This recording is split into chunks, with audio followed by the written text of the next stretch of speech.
All right, folks, welcome back to another episode on the Sean Fontana podcast. Tonight, you're not going to hear me waffle for a change, thank goodness. We've got a special guest, and I'm just going to mention some of his accolades before we get down into his athletics career and his journey so far. So, his accolades are: he's two-time junior British 5,000 metre champion. He's silver and bronze medalist as a junior in the European cross-country championships. 2 times senior British 5,000 metre champion, 2 times senior British 3,000 metre indoor champion, 3 times senior British 10,000 metre champion, World Student Games champion over 5,000 metres, 2010, 2014 and 2018 Commonwealth Games representative for England, 2013 Euro cross country individual bronze medalist, 2014 5,000 bronze medalist at the European Championships, 2014 European 10,000 metre silver medalist at the European Championships, 2016 Rio Olympian, personal best of 13:11 seconds over 5k, 27 minutes and 42 seconds over 10k. And a little quick fact about this man is he has medalled at every single British Championships, indoors and outdoors, from 2004 to 2018. Without any further ado, I'm going to bring into you Mr. Andy Vernon. How are you doing? Good, thank you. How are you? All good, mate. How's Tash? How's Aria? How's the family? Yeah, they're doing all right. Yeah, they're doing well. Ari is growing and she's climbing everywhere. She's not talking so much right now, but she understands a lot, and we can tell her like to point to her nose and her eyes and her ears and all that sort of stuff, and her toes, and we can ask her to fetch nappies, but she just doesn't say much herself, just the odd word here and there. But she's climbing. Like, if I have the loft ladder down, she's up the loft ladder before I've even noticed. She's at the top, so she's climbing and running everywhere. Doing well, growing well. And then how's life been treating you during lockdown? How's training going? How's life been since this crazy COVID-19? Yeah, it's certainly been different. Training's been up and down. I had a spell of good training, and then had a bit of a niggle with my calf, so I haven't been training so much recently. But it's not been too hard to handle. I mean, I was saying at the start, my neighbours were going stir crazy after about a week, and I was saying, you should try being an endurance athlete. We go off to the mountains, and there is literally nothing to do for like up to 7 weeks, and we just train. That's it. There's nothing there. And I said, at least you've still got your TV, and you've got family around you and things like that. You can, there are other things to do, but where we go, there's nothing to do. So I said, I was kind of telling them how it's a bit easier to handle for us, I suppose, than most people. Yeah, and then you're touching on your the training and things like that. One of the biggest things for you to be a professional athlete is your competitions and earning prize money and appearance fees from those competitions. How is that? Has that affected you mentally in any way? That the races have been delayed and postponed for such a long time. Like, mentally, I'd say no. We've just got to. We just got to accept it for what it is, and it's almost, in a way, it's no different to being injured. That you're always preparing for races, and when you get injured, those races get taken away because you can't do them. So it's kind of a better approach to that. Like, the races aren't there for anyone, so at least you're not thinking like, oh well, I could have earned prize money there and I didn't, and other people did. It's like, you kind of know everyone's in the same boat, no one's earning prize money. But yeah, it's obviously on the financial side, it's not quite so good. We're not struggling or anything, but it's certainly affecting our income a little bit, because Tasha's self-employed as well, and she's a personal trainer. And a lot of her clients stopped as well. She's starting to get them back now again. And so things are starting to return to a bit of normality for her. But like we always plan for things like this. We have contingencies, and we have savings to in case things like this do happen. And yeah, so we kind of prepared, not so much for a COVID-19, but just if income does stop, we have a backup plan, if you like. Yeah.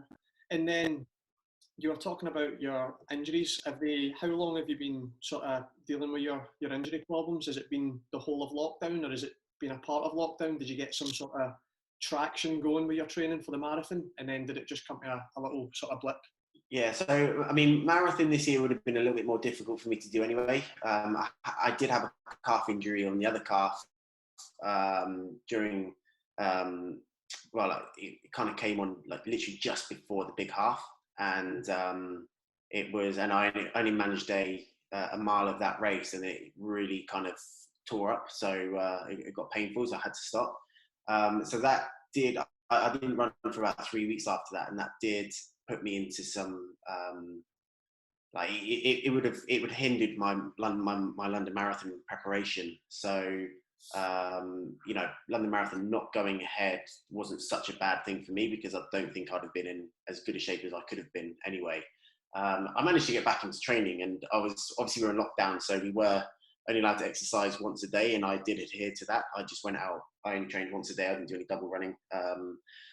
I got up to running 80 or 85 miles a week, just kind of stuck to 2 sessions because I wasn't able to get physio and massage and things like that. So I wanted to rein things in a little bit, back it up so that I could try and prevent injury as much as I could.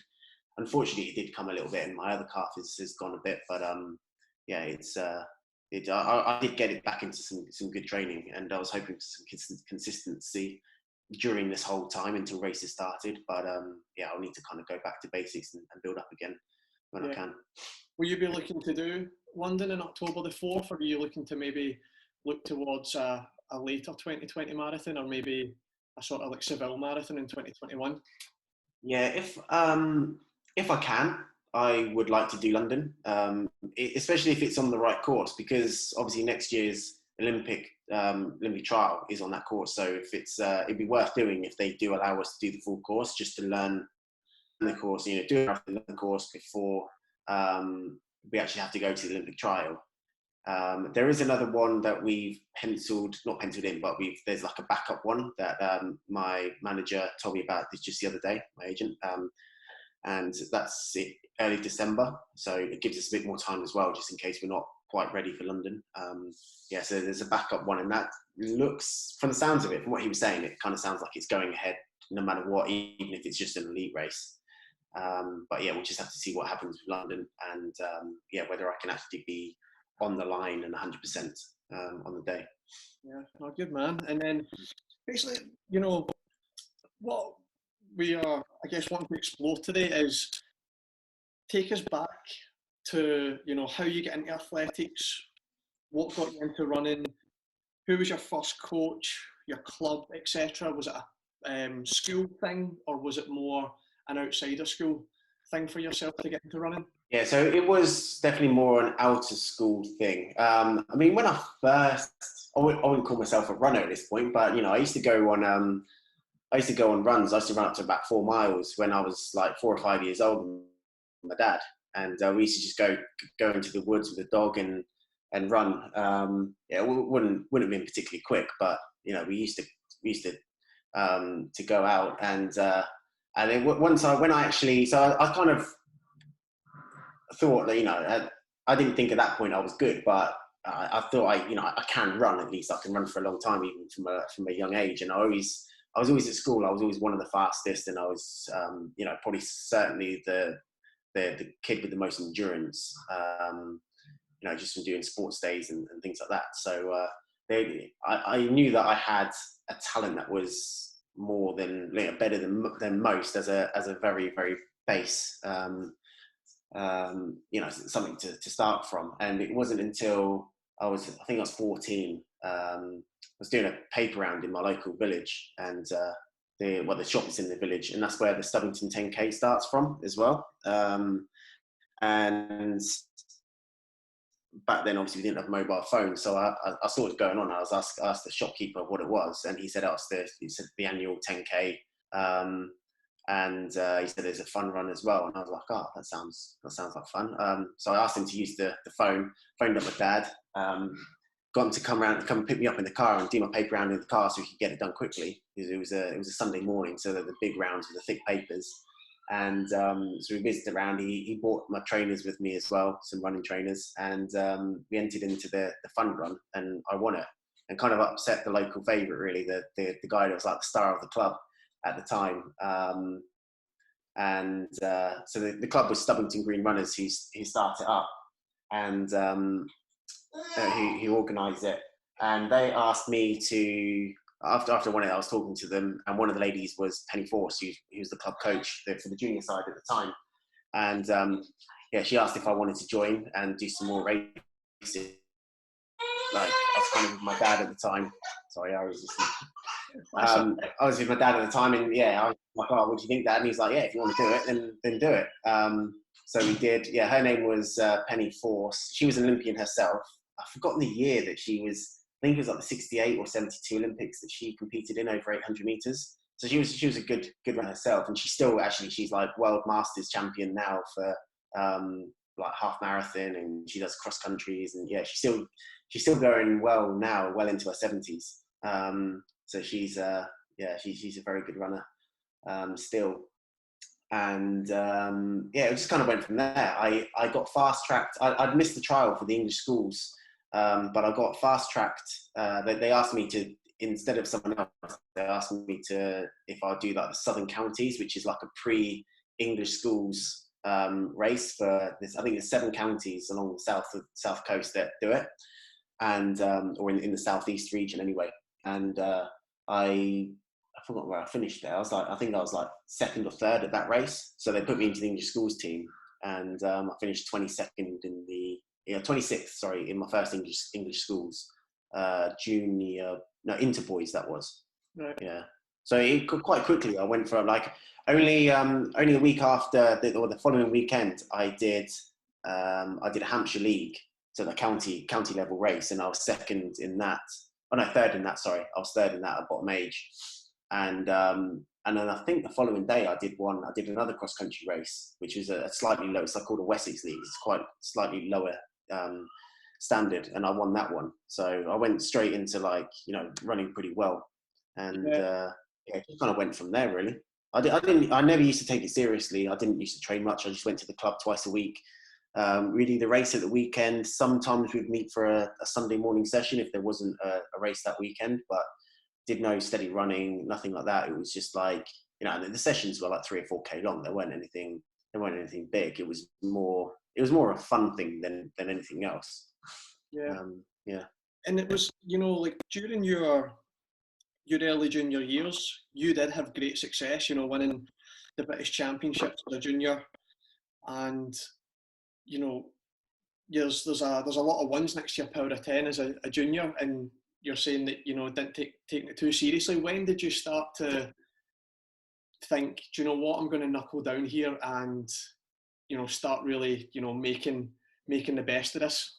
So the first one was like when I was 17. I went to a kind of young athletes camp, and my next coach after Penny was he kind of ran it, Nick Anderson, and I remember being there, and it was just after the British Schools Championships. It was Easter time, so the English schools had happened cross country, and the British schools had just happened. And I remember there was quite a few guys there that had just represented England, or England schools anyway, and they all had their vests on and things like that, and they were really good. They were better than I was, a lot better. And I just kind of remember. I remember it vividly still, just thinking, do you know what? I want a piece of that. Like I want to be able to get those vests. And I think that's the only representative vest I haven't got, is the England schools vest. I'm pretty sure I think I represented everyone else that I could have, apart from like masters, but I can't do that just yet. England schools vest was the only one that I didn't go to college. So when I actually started to get good and to the level where I could have, I was no longer at school. So I couldn't actually do that. At the senior level, I was like, by that point I was winning like inter-county, so I would have, if I did, I would have represented. I was representing Great Britain, so I obviously would have been able to represent England schools if I was still at school. Yeah. So yeah, it's shame I didn't go to college. But yeah, it was I just remember being at this, being at the athlete camp, and it was shortly after that there was a friend of mine who I knew he ran for my county, and he ended up coming to my school actually, like best man at my wedding, James Ellis, and he was coached by Nick at the time, and he was just like, why don't you just speak to him afterwards and see what he says. He's just ask him, and he can only say no, and he was like, he'll say yes though. And so I asked Nick afterwards whether he would take me on, and he was like speak to Penny, and yes, and so yeah, it kind of just went from there really, and that was when was it? It was maybe it was October.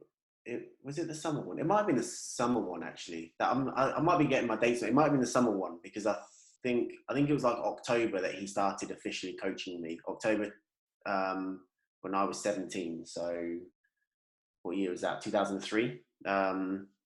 And yeah, it was in March 2004. I made my debut GB vest. So it wasn't that long. Well, once I started taking it seriously and I started running, like steady running and everything like that, and just doing better sessions with not better sessions, but sessions with people to challenge me, and just kind of took it more seriously. It wasn't very long before things clicked, and I was kind of I think I finished fourth. I was fourth at the Intercounties in 2004 to get my first World Cross Country GB vest. Yeah, and when you through your under 20 and under 20 years, like you're getting a lot of success, and you in your under 23 age group, you win the senior 5k champs. How did it feel winning a senior title as still a junior athlete? Standing in that podium with a gold medal at the senior competition.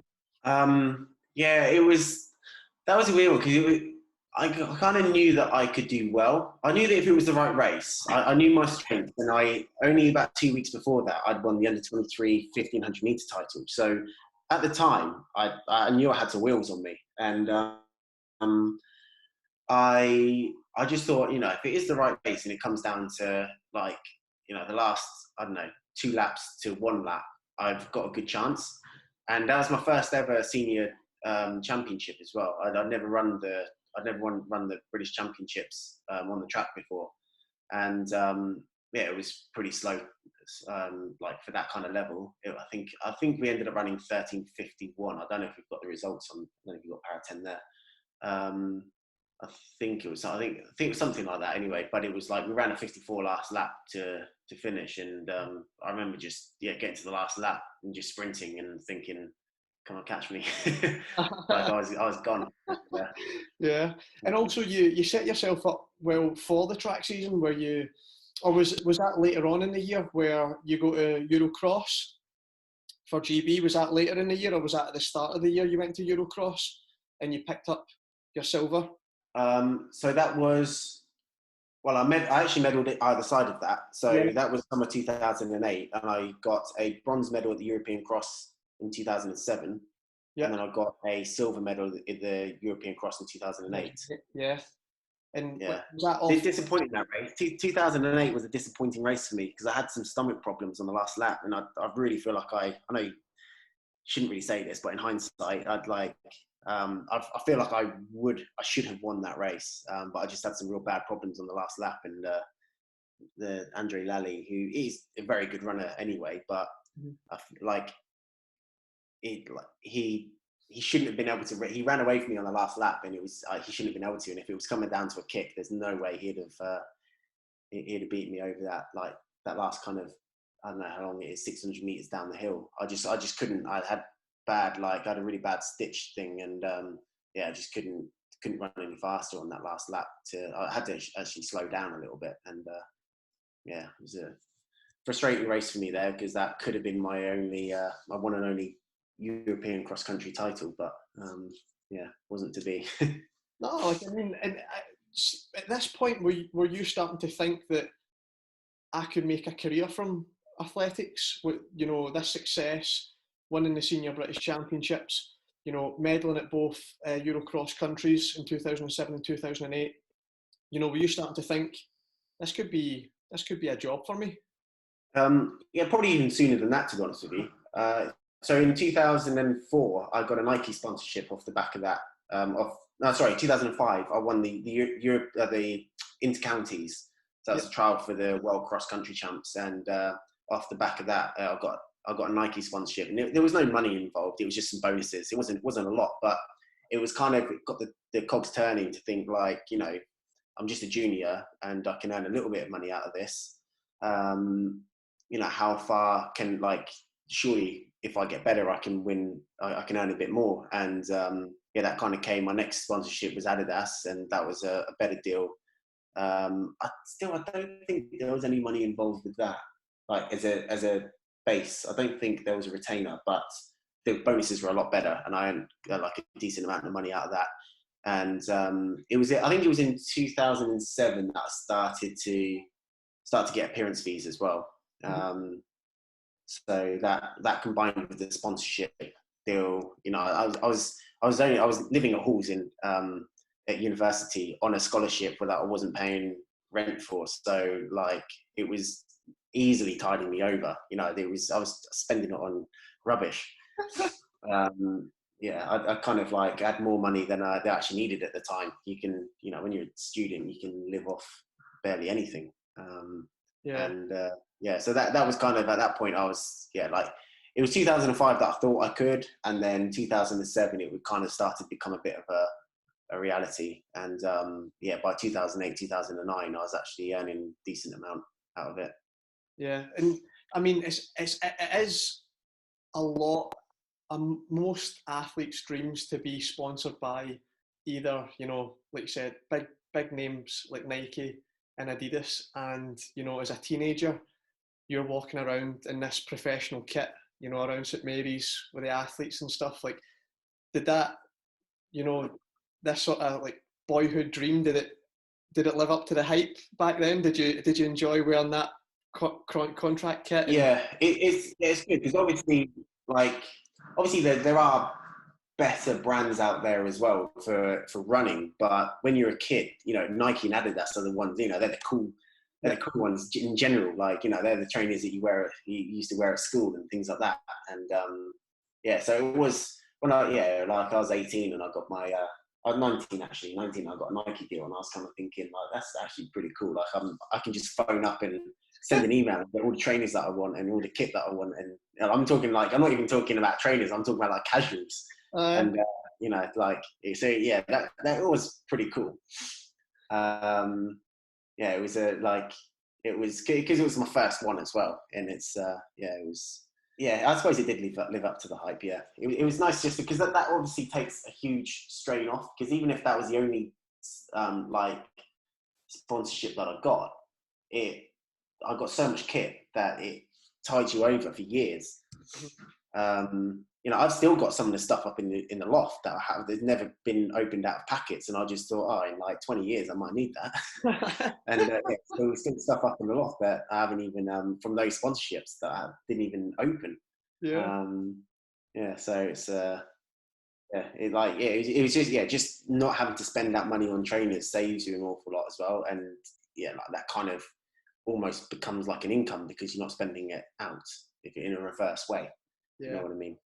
And then you spoke about St Mary's, you spoke about university. Like, was Nick Biddle still your coach when you were at St Mary's University? Nick Anderson. Nick Anderson, yeah. Nick Anderson, yeah. So he coached me from 2003 up to 2011. Yeah. Yeah. So all through my junior career and under 23 career, like, he was, he coached me, yeah.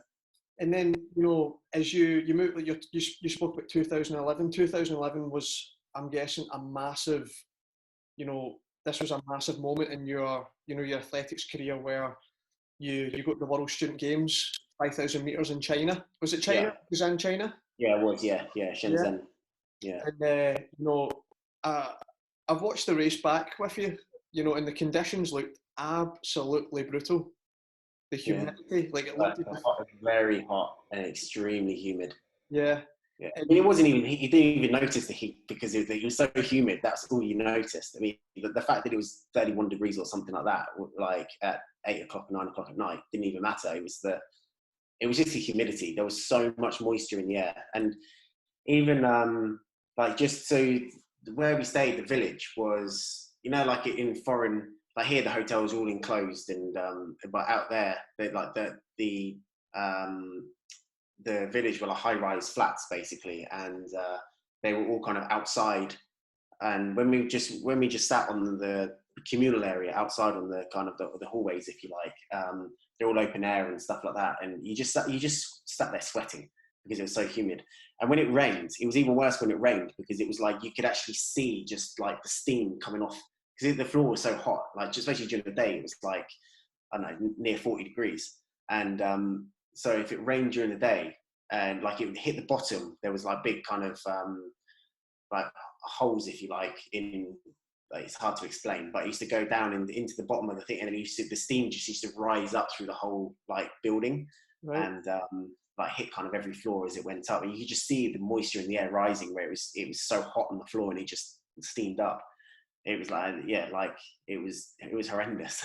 Yeah. But I generally do cope with heat quite well. I'm very vascular, and I think I've just got a very good like kind of thermoregulation with my body. People actually think it's the opposite. People think that I wouldn't be very good in the heat because of my light skin, but that probably helps me actually, because you can conduct less heat. And also, yeah, I'm just very vascular. Like my veins stick out even when it's cold.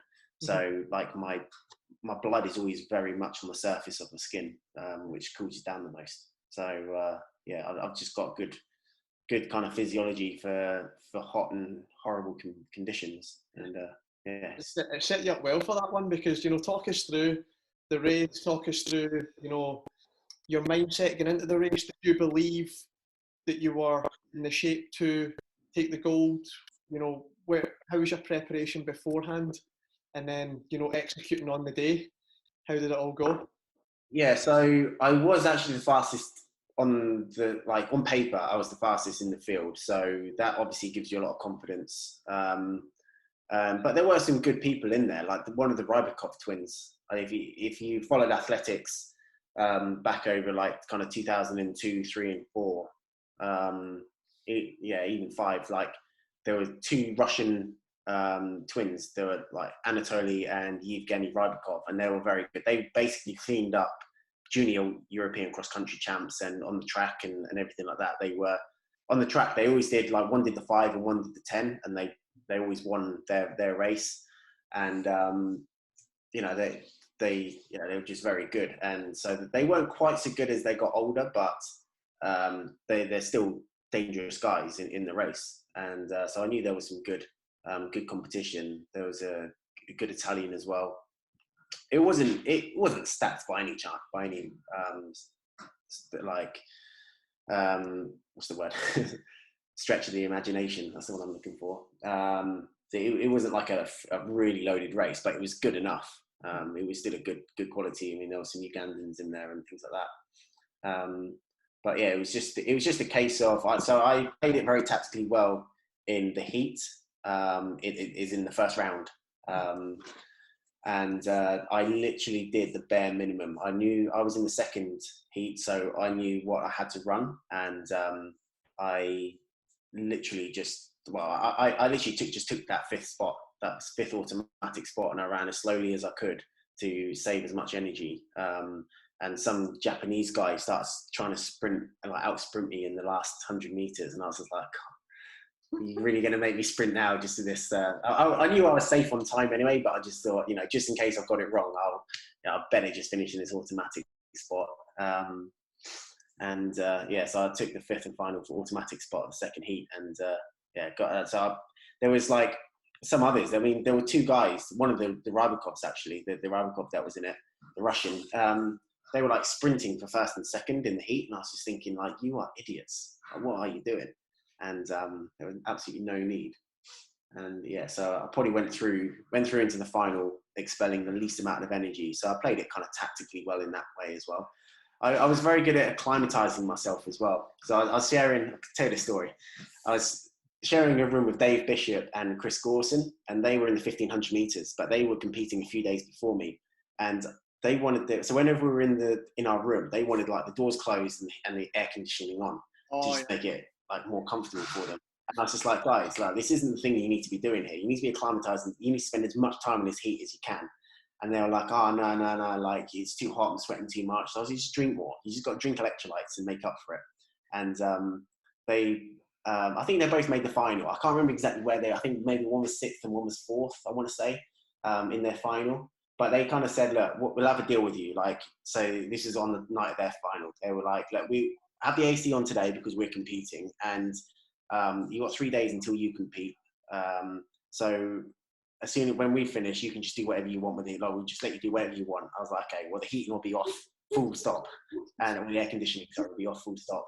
And then I ended up winning. And I remember at the end, they were just like, yeah, we probably should have listened to you with the acclimatization, shouldn't we? And I was like, it probably did help. It probably did help a little bit.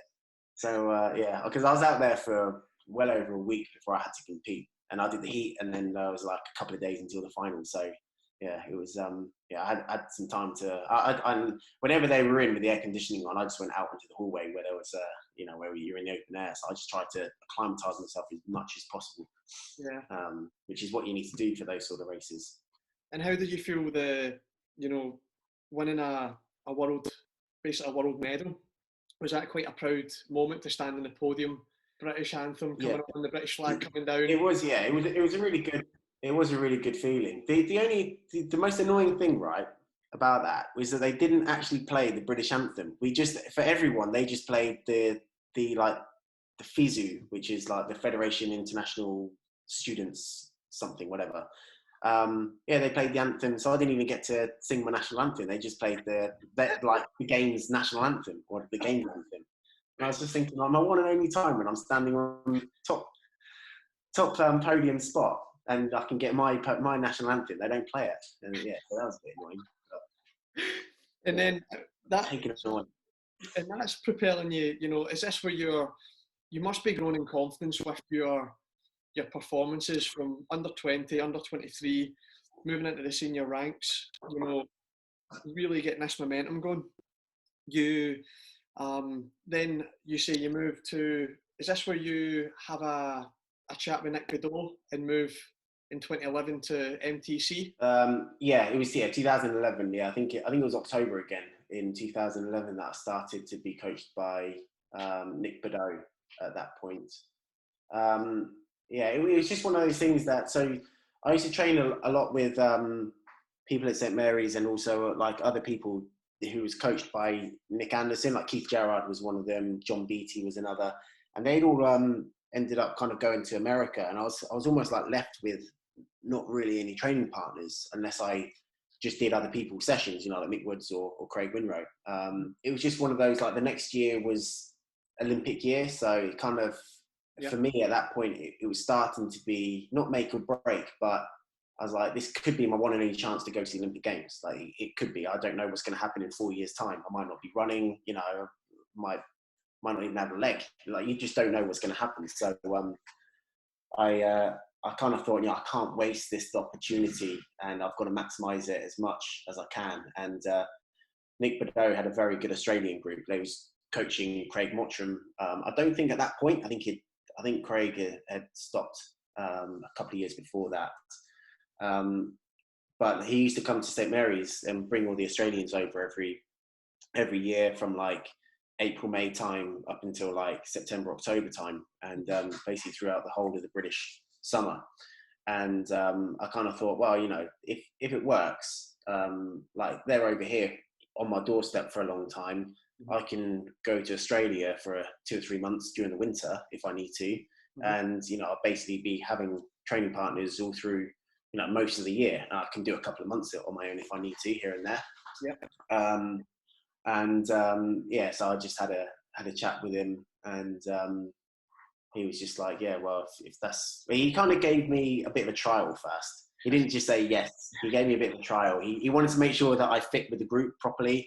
Like, he didn't want to upset the other 15 or 20 people that he had in the group. So he was just like, come along to the training sessions, see how you fit in, see if you fit the mold. I want to see how you train, and we'll just go from there. And he never officially said, okay, you're in now. He just kind of never stopped. And it was he just went from there, really. And it was a good decision for me to make, because I was with people running, they're already running 13.9, 13.10.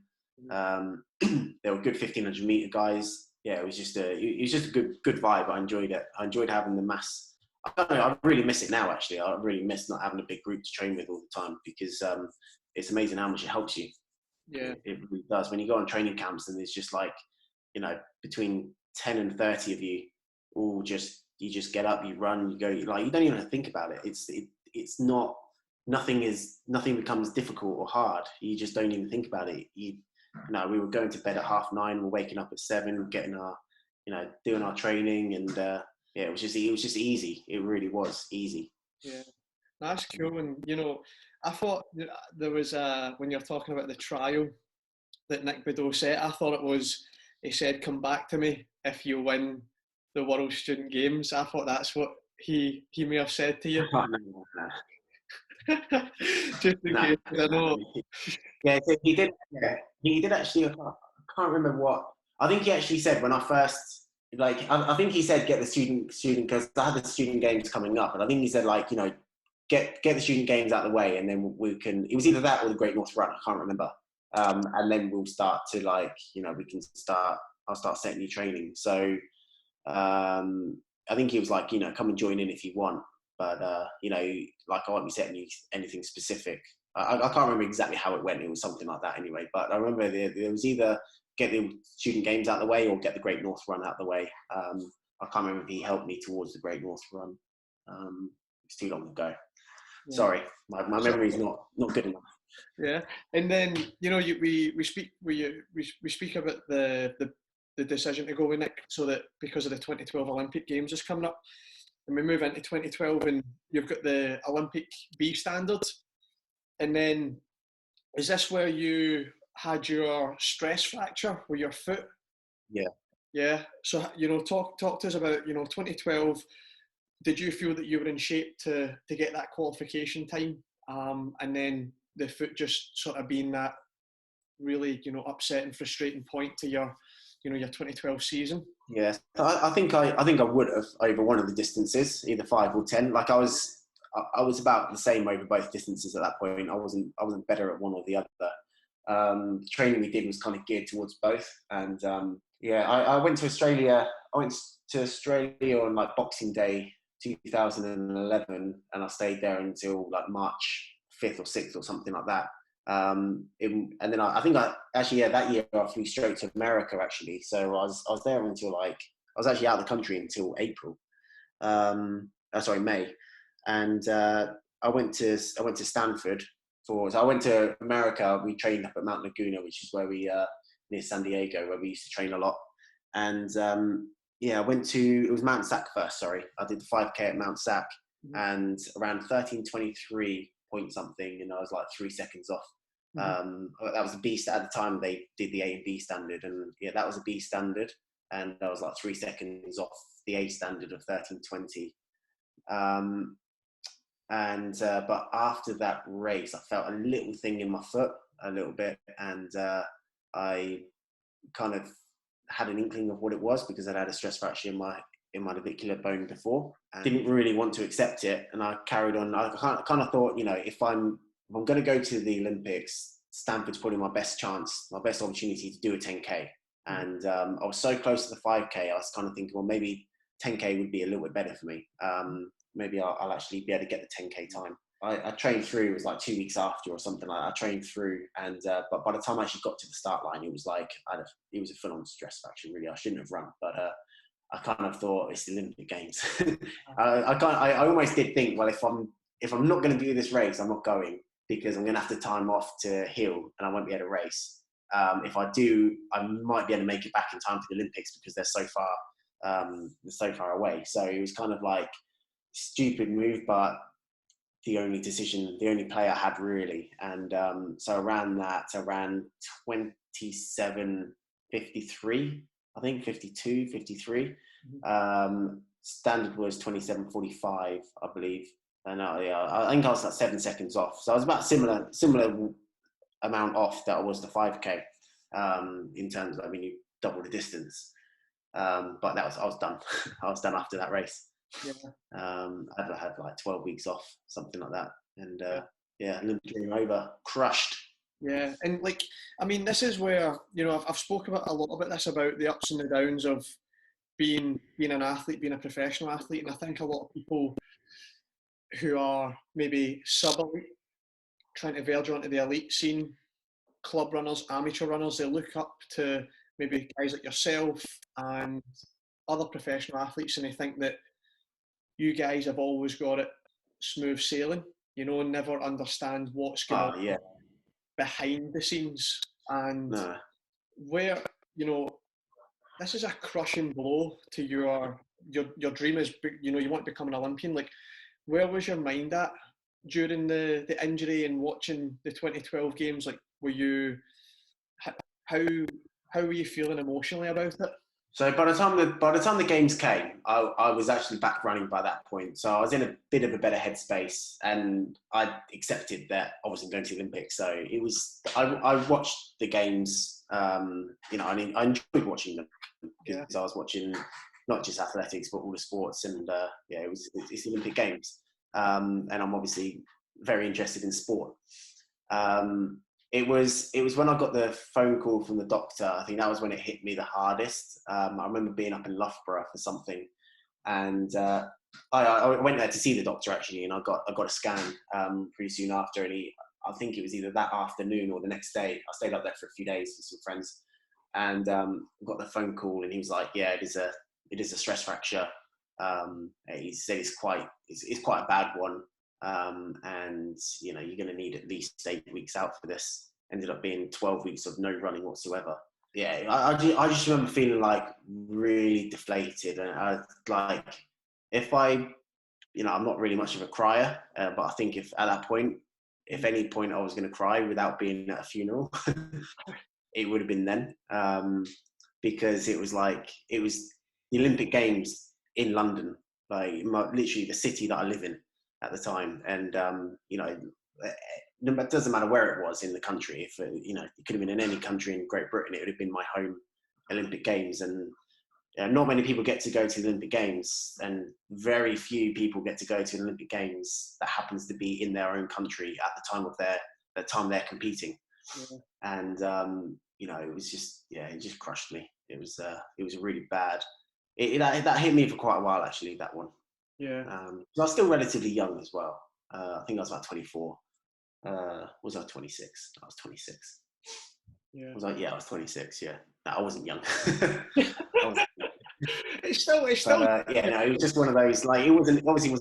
Yeah, I obviously had injuries before that, but nothing so special had been taken away from me before. Like, until then, you know, you might have missed inter-counties, or might have missed, like, you know, European champs or something like that. It's but the Olympic Games in your own country is like, it's a tough pill to swallow.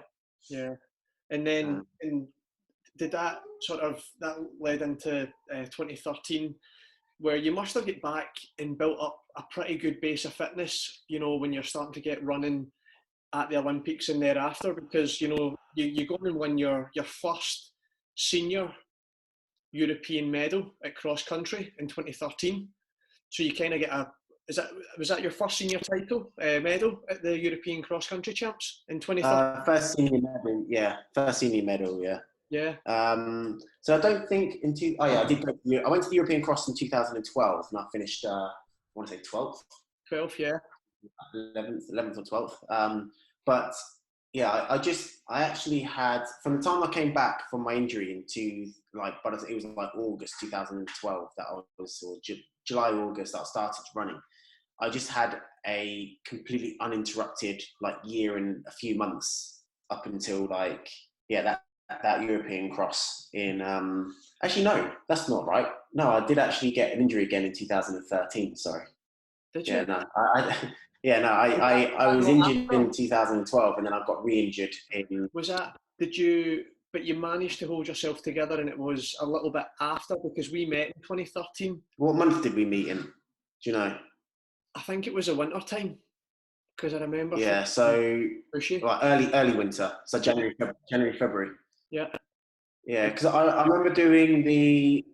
I got an Achilles problem. I think it was in February 2013. I got an Achilles problem, Yeah. and that's when I did the intercounties, but I really shouldn't have.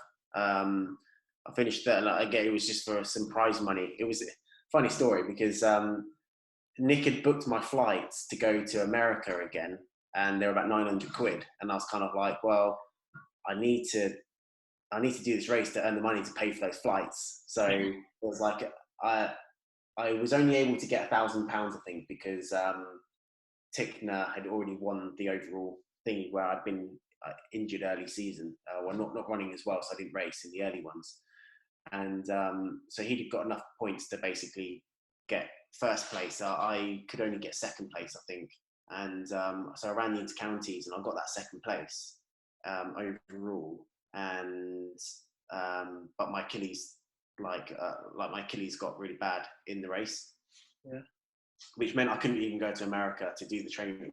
Yeah. There was no point. It was really hilly. Where we go was really, really hilly, and there's no way I could do any training there with an Achilles problem. So I just didn't go. So basically, paid for some flights that I never took, and ended up getting injured to pay for the flights that I didn't go on. It was like, yeah, bit of a silly roundabout thing there, but that was probably the rock bottom in terms of finances. That almost put me into early retirement. I almost retired in 2013 because of the injuries, like not really being able to compete much in 2012, coming back and then getting re-injured in like early 2013. I just had no money left over. Rent was expensive in Teddington, and it was, I was just being drained financially without any income. At that point, I didn't have a sponsorship at all. It was just kind of bad times for me. Yeah, this is where we actually I move in with you, and we're in Warrington, and I remember I don't know if you can remember the first time we met when I came round to view the flat, and because I had watched you so many times. Yeah, I remember it. Yeah. I watched you so many times on TV, and then I come round to the house and I go, have you lost weight? Because when I see you in person, because when you're on TV, I think I watched you like race indoors at Glasgow against Bernard Lagat, and I'm going, Jesus Christ, that guy's a unit. And then I see you in person, but you're actually so much leaner and slimmer in person than the TV makes you look. So generally, TV just makes, it just bulges my muscles out. I don't know, I'm not actually that big in person. I haven't got huge biceps or anything like that, or huge shoulders, but the TV just piles them on. Yeah, so weird. It is weird. I get that so many people say they'll see me for the first time who's watched me on TV, and they'll be like, oh my God, I was expecting you to be so much bigger. Like a bodybuilder. A lot of people say that.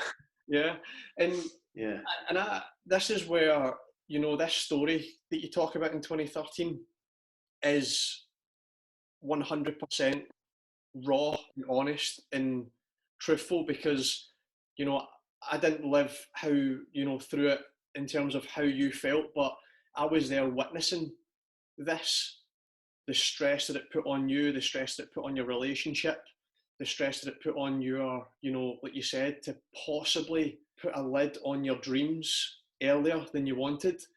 And seeing a guy, I was, I don't at that time, I was shit. I mean, I get a bit better than shit than when I was down in Teddington, but I'm looking at a guy going, you've ran 27:40, it's 27:53. Yeah, 53 at that point, I think. Yeah. In 13:23 for 5K, and I'm going, this guy is struggling to make.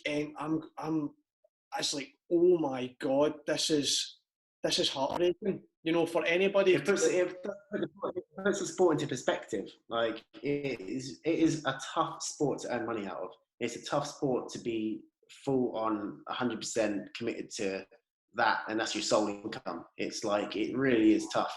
There's just not, there isn't enough money. You have to be running, and you have to be running well for long periods of time to actually make it work. You know, one setback, an injury that lasts 6 months can finish you off. Yeah. Because if if you don't have something else, another income supporting you, it becomes. But the thing is when you do that, when you have another income to support you, you probably can't go on the training camps and make the most out of your career and be the best that you possibly can. Anyway, it's like catch-22. Yeah. It really is. Yeah, it's difficult. It's a difficult sport to really make a living out of. Yeah, and this is where you actually have, you go from, not having a job to then, if within a couple of months you had 3 jobs, you were nannying two families, and you were working as a bartender at the cricket. Well, I had 2 bartender jobs as well. I worked at the cricket club and the Constitutional Club across the road. Oh, so you did? Two bartendering jobs, and and I nannied 2 families. Yeah, I went from doing nothing to being the busiest person in the world. And how, so the listeners need to understand this, that you are a sub 28 minute 10k guy, a 23 minute guy for 5k, and you're working 4 jobs to make your dream stay alive. Like, that just, my jaw dropped. And then also, I remember you going double runs at, there was at 10 p.m. or something like that in Bushy Park. I said to Tash, I'm going, where's Vernon? She's like, oh, well, he finished with the nannying, then he had to go to the bar job, and now he's finished the bar job at 9:30 or 9:45, and he's out doing a double around Bushy Park. And I'm going, fucking hell, this guy is relentless. This is where, I don't know if you are inside, you are so great, proud of yourself not to succumb to retiring early, because I've got to say 2014, if you look back in 2014, would you say that's one of your best athletic career years that you've had? Yeah, probably the best. Yeah, I'd say it'd be hard to beat my 2014 career. Yeah, Stanford, the Peyton Jordan meet around 13:11, which is still my PB now. That was one of the best races. That was probably the best race up until that point that I'd ever had. And then I went on. I got the British that year. I got the British indoor title, 3K. Went to the World Student Games. The World Indoor Championships. Made the final, which was actually quite. Yeah, even though I was second to last in the final, I was 11th. But at that level, making the final was actually quite a big thing. I think I was so close to running my 1500 meter PB in the second half of that final as well. It was a rapid second half. I think I was literally about half a second off my 1500 meter PB in the second half of that race, and I ran a 3K PB that day as well. And then then there was the Commonwealth Games where I finished 6th after having a bit of an upset. Actually, I had to have a cortisone injection 6 weeks before that to kind of get me through training, so I could actually continue training. I missed the British Champs. I couldn't do the British Champs 5K because of the injury, and they kind of let me off. I was obviously in good shape, so they let me miss it and still selected me for the European Champs. And I only did a full week the week before. I'd had 6 weeks of only doing sessions and then doing bike rides before the Commonwealth Games. Yeah. So I was allowed to run 30 miles a week. So I had to do that 30 miles as sessions basically, and then everything else had to be made up on the cross trainer or the bike. So I just worked my ass off on the bike and cross trainer. I was basically doing sessions running and sessions on the cross trainer though. I was kind of sometimes I was doing 2 sessions a day, trying to make the most of it. And then I remember saying to Nick the week before the Commonwealth Games, I was like, if I'm gonna if I'm going to perform well at the Commonwealth Games, I need to have this week of like just being a runner. And he's like, yeah, I agree. So yeah, I didn't do any biking or cross training. I just did I went back into steady running, and ran up until that. So I ran my second fastest time ever there, 13:22, I think I ran. And then 10 days later, I went off to European champs, and got the silver medal. Silver medal in 10,000 meters, and then a few days later came back for the 5K and got the bronze medal. Yeah, and so talk to us about, so I didn't know that you had that build towards these championships. So when you went into the Europeans, where was your mind? How confident were you about, medaling at these championships? Were you thinking, I'll do my best and, whatever happens, happens? Or were you still going in there thinking, I'm going to medal? Or were you thinking, maybe, I'll try and just finish up as high as I can? Like, what was your thoughts during especially the 10K, so that was amazing, that sprint finish. I mean, because I've just done the Commonwealth Games and I just ran 13:22. And so I obviously knew I was in good shape still. And I knew how hard I'd worked cross-training leading into it. I'd probably worked twice as hard cross-training as I ever would have running. And thing leading into that as well, probably one of the reasons why I got injured in the first place was because I think from January, it was like January 10th to the day that I got injured, which was June 17th. I didn't have a day off running. I literally ran every day for like 6 months. Right. Every day of the week I ran. I didn't have one day off, and I raced. I did World Indoor Championships. I went to Stanford. Like I did some big races, and I didn't even have a day off at all in any of them. And so that might have been one of the reasons why I got injured. But I just had so much running in me, and it wasn't as if it wasn't like January 10th wasn't the day I started training. That was just, I remember January 9th, I had a day off, and I'd been training consistently all through the back end of 2013. I basically, from the time that I got over that Achilles injury in 2013, so that would have been like, I think in June I raced, or June or July, I raced a 5K for the first time. My first race back was a 5K in Sweden. So obviously I've been training up until then, and I just went pretty much a full year without any interruptions whatsoever. And that was the thing that really, this is what, when you say like consistency is key, like those 6 weeks off, or 6 weeks of interrupted training that I had leading into the Commonwealth Games didn't really matter, because I'd had a year of really consistent training before that. And I still cross-trained really hard, and I still did some sessions and things like that. So anyway, with that in mind, and going into the 10K, I didn't really know exactly what shape I was going to be in. I knew I was in good 5K shape. Didn't really know if that was going to translate over to transform, whatever the word is, over to 10K. So, like you said, was it a case of just going in and doing your best and hoping? It kind of was. Right. I just went in and just thought, do you know what? As long as I put everything that I've got on the line and I finish that race, and I've worked as hard as I possibly can, what more can I do? And I just thought, it's a race. It's like, treat it like any other race. Just go with it, cover the moves, and see what happens. And yeah, it was. It just panned out the way that it was good for me, because it was never that quick. And until the last lap, basically, where we ran like a 53 or something like that. Yeah. That's another race where it was a little bit annoying. Now, I'm not going to say that I would have ever won the race, but I think I could have. Obviously, Mo at the time was not in a great place. He wasn't as fit as it wasn't like when he was winning world titles. He just wasn't quite. He had to work hard to win that race, even though it was only a European race. But I got held up. If you've ever watched the last couple of minutes on YouTube, but yeah. I tried to go wide. Well, I tried to move out with just coming up to the 400 meter mark to go.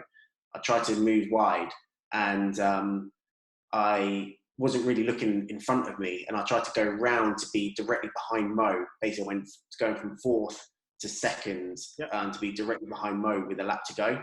And there was two guys that were basically being lapped, and they got in my way, and I had to actually go round them on the bend. And so I ended up going really wide and just slotting back into fourth again. One of them actually was you know Moen, Norstad Moen, the Norwegian guy that ran 205? Yeah. One of them was him. Jeez. So you can see how much of an improvement he made in quite a short time. And then, I'm not suggesting anything. And and then it came to, so we ran the last 200 and I was still in fourth. And then one of the Kenyan, Turkish guys was, he was starting to fade a little bit. So I had to go round the outside of him going into around the top end with 200 meters to go to 100 meters to go. And so I was in third position. At that point, I was kind of like, well, I've got a medal now because I know that he's gone, he's done. And so that kind of made me relax a little bit. But then Ali Kaya, who ended up finished third, he was just in front of me. At this point, Mo was out the front. He kind of went off the bend and went wide. And so I tried to go up the inside, and then he kind of came back in and basically cut me up. So I had to slow down and go round him and then re-accelerate again. So I got messed up 3 times on that last lap. And I think if I hadn't, I honestly think it would have been close. I think it would have been very, very close for the win. Possibly could have got it. Because Mo was running as fast as he could. He wasn't running any faster. He wasn't running any faster than us either. And I'd gone wide already, and then I'd gone wide again, and then had to chop my stride basically and re-accelerate to get the second, to get the silver. So yeah, it wasn't the best last lap for me, but still managed a 53 something even with those, and I was happy with the silver medal though. I was happy. How are your legs feeling for the 5k after doing the 10k? Because again you're speaking about 6 weeks of a little bit of an interruption where you're running, and then you've done the 10k, 25 laps of the track in spikes, pounding the track. A couple of days later, 5k. How are your legs feeling then? Was it, just summing up the will and the courage to put your body through it one more time? Yeah, no, do you know what? That year, British Athletics really got it right with the physios and just everything. All the medical side of it was just spot on. The best year I think they've ever performed from a medical's point of view. We had everything that we needed. We had the ice baths, we had we had massage, they had a lot of staff there that didn't, you could always get in. Sometimes, since then, and I've been to championships, there's been more people per physio. So instead of say 8 person per physio, you would have 10, 12 or 14 per physio. So you just can't see them as much. And during the championship, there's a lot of time when people are competing. And, if you've got a sprinter, they try and balance it out so that a physio has never got more than one person competing within a 2 or 3 hour window. So there's a lot of thought that's gone into it to make sure. So, they won't have 2 people in the 100 meters with the same physio because they'll be competing at the same time. They do it like that. But it was just, I just couldn't fault. And I remember after Rob Chakravarti, the doctor, said, what do you think about the, we'd had such a good championships, and he was like, what do you reckon it's down to? And I just kind of said, well, honestly, I think a lot of it's down to you guys. I said, you didn't let us fail. We couldn't have failed with you guys. As long as we got here fit, you gave us no excuses to, everything was spot on with getting us ready to compete. And unfortunately, in other championships I've been to, it's not been quite as good. But that year they got it, the medical team got it spot on. I had to, I came out the 10k and had Noel Pollock standing there with my drink, at a bar with a thingy that, he was right there before he even went through the mix zone. He was standing there with my recovery stuff. And but getting to your question about, sorry, that's very long-winded, but getting to your question about how did I feel in the 5k, let me just say, I was very lucky that I didn't have a heat to contend with in the 5k, which in 2010 when Tomo did the 10 and the 5, he had a heat as well. So that was good, which meant we actually had an extra day before we even competed for the first time for the 5k. And I was lucky that it was really, really slow for a 5k at that level. I mean, the first laps were 70 to 72. The first most of it was run at that sort of pace. I can tell you that if it had been run any faster, I'd have been out the back door. I feel like I basically had 2 good laps in me, and we didn't have to start running until the last 2 laps. So I was very lucky. I really was, in the way that no one wanted to take it on. I was thinking, like, you guys are stupid. Like, you've got 4 guys in this race that have already done the 10K and medalled in the 10K, so we're good. Do you know what I mean? And one of them is Mo.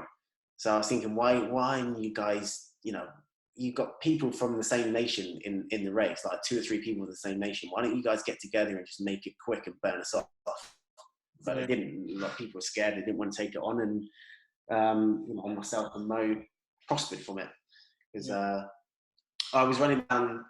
The race got going with 800 to go, and I think we ran a fifth. My last 800 was 1:53, and I can't remember how that. I think that was something. What would it have been? 57, 54. Yeah, I think that's what it was. I think it was 57, 54, something like that. Mm-hmm. So certainly the second to last lap was quick. Anyway, I remember going down the back straight on the last lap. So I'd already run like 500 or 600 or 550 meters at a pretty good lick, and I could hear the people behind me. And I was like, I was in bronze position at the time. Yeah. I thought, this is it. They're coming for me now. They're coming for me. And I don't know how I got round the next one like to the straight. I looked back, and they were actually quite far behind me, and I was like, geez, I'm actually going to get a bronze medal here. I'm going to get like a second medal at these championships. And the first and second was already gone. Like I wasn't competing with them, but I was able to hold on. And when I watched it back, I was actually thinking, like, I looked at it and I was like, God, I actually ran away from them. When at the point when I thought, this is it, I'm going to like finish 6th or something, I actually gapped them again. I ran faster than them for that last 250 meters. And I was just like, how did that happen? Like, because I was mashed, like my legs were gone. But it was just one of those things. Like it might have been actually having those 6 weeks off might have actually helped me, because it might have actually given me time to, not off, but like not running, because that actually might have stopped me from overtraining. Even though I probably put more effort into cross training, cycling, and on the elliptical, it's just not as much. It's just not as intense on your legs. So that might have actually helped me. Having had a year of good running into that championship, the thing that saved me was getting that injury, because I wasn't able to run as much as I could have or would have, and I might have overcooked it and gone in too tired. Yeah, with the running. And from the we'll never know. But yeah, like so in 2014 you have this amazing season to propel you on to 2015. Did you have any, was there any injuries or any niggles in 2014 leading into 2015 for you, or was it again another great year? Because getting into Peyton Jordan, you run out your mind in 2015. Was that another solid year of hard work? It wasn't. No. No. I was actually very pleasantly surprised to run. I'll go through the whole thing, but in the 5 weeks that I was at Mount Laguna, I improved so much in that 5 weeks. But I'll explain. So basically, I had the cortisone 6 weeks before the Commonwealth Games. I had the cortisone to allow me to just actually get through without any pain. But what I didn't know is the cortisone injection is actually a degenerative of soft tissue. So what ended up, I had it in my high hamstring, and what it ended up doing was giving me chronic tendinopathy. So what I should have done is the 5K at the European Champs and then stopped my season, just ended and rehabbed.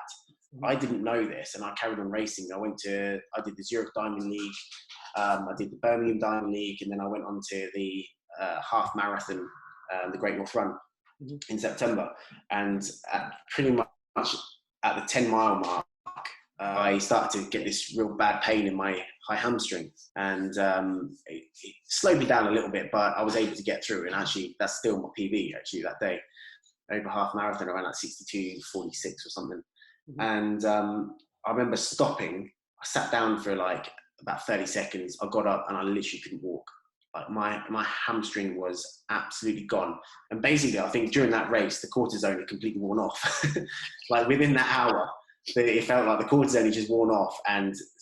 But I'd done so much damage to my hamstring obviously training through and, you know, doing races after races. And I was kind of, I wish I'd been a little bit better advised for that. And I should have just stopped my season. And that basically took me, I tried to run with it. I tried to run with it like really bad tendinopathy. I still did a couple of races, and it was a Great South run that I basically hobbled home. I think I was in that third position with about 400 meters to go, and I finished seventh. Like people just came past me at the end, and I literally could not sprint at all. I ended up going to see, I was trying to get it treated along the way. I was like seeing people from British Athletics, but it just wasn't going. I ended up going to see Jared Hartman over in Ireland, and within a week he basically sorted me, and I got back. I had to have a week. I couldn't see him until like December 17th or something. I spent a week with him, came home, had to have, he treated me. I had PRP, platelet-rich plasma. It's like an injection where they inject your own blood back in. They take it out, spin it out, and then just put the real healing stuff back in. Don't worry, it's not like blood doping or anything like that. And then I had a week off, and then I was able to start back running, and was pain-free. So this was like basically at Christmas time that this was happening. I had to do quite a slow build-up. I went out to America, and I ran what was the race called? The Carlsbad 5K. And I think I ran like 14:19, something like that for 5K. I wasn't in very good shape. And then I went straight up to Mount Laguna, trained my ass off for 5 weeks, and I came back at Stanford and ran 27:42. So like the turnaround there in 5 weeks was absolutely immense.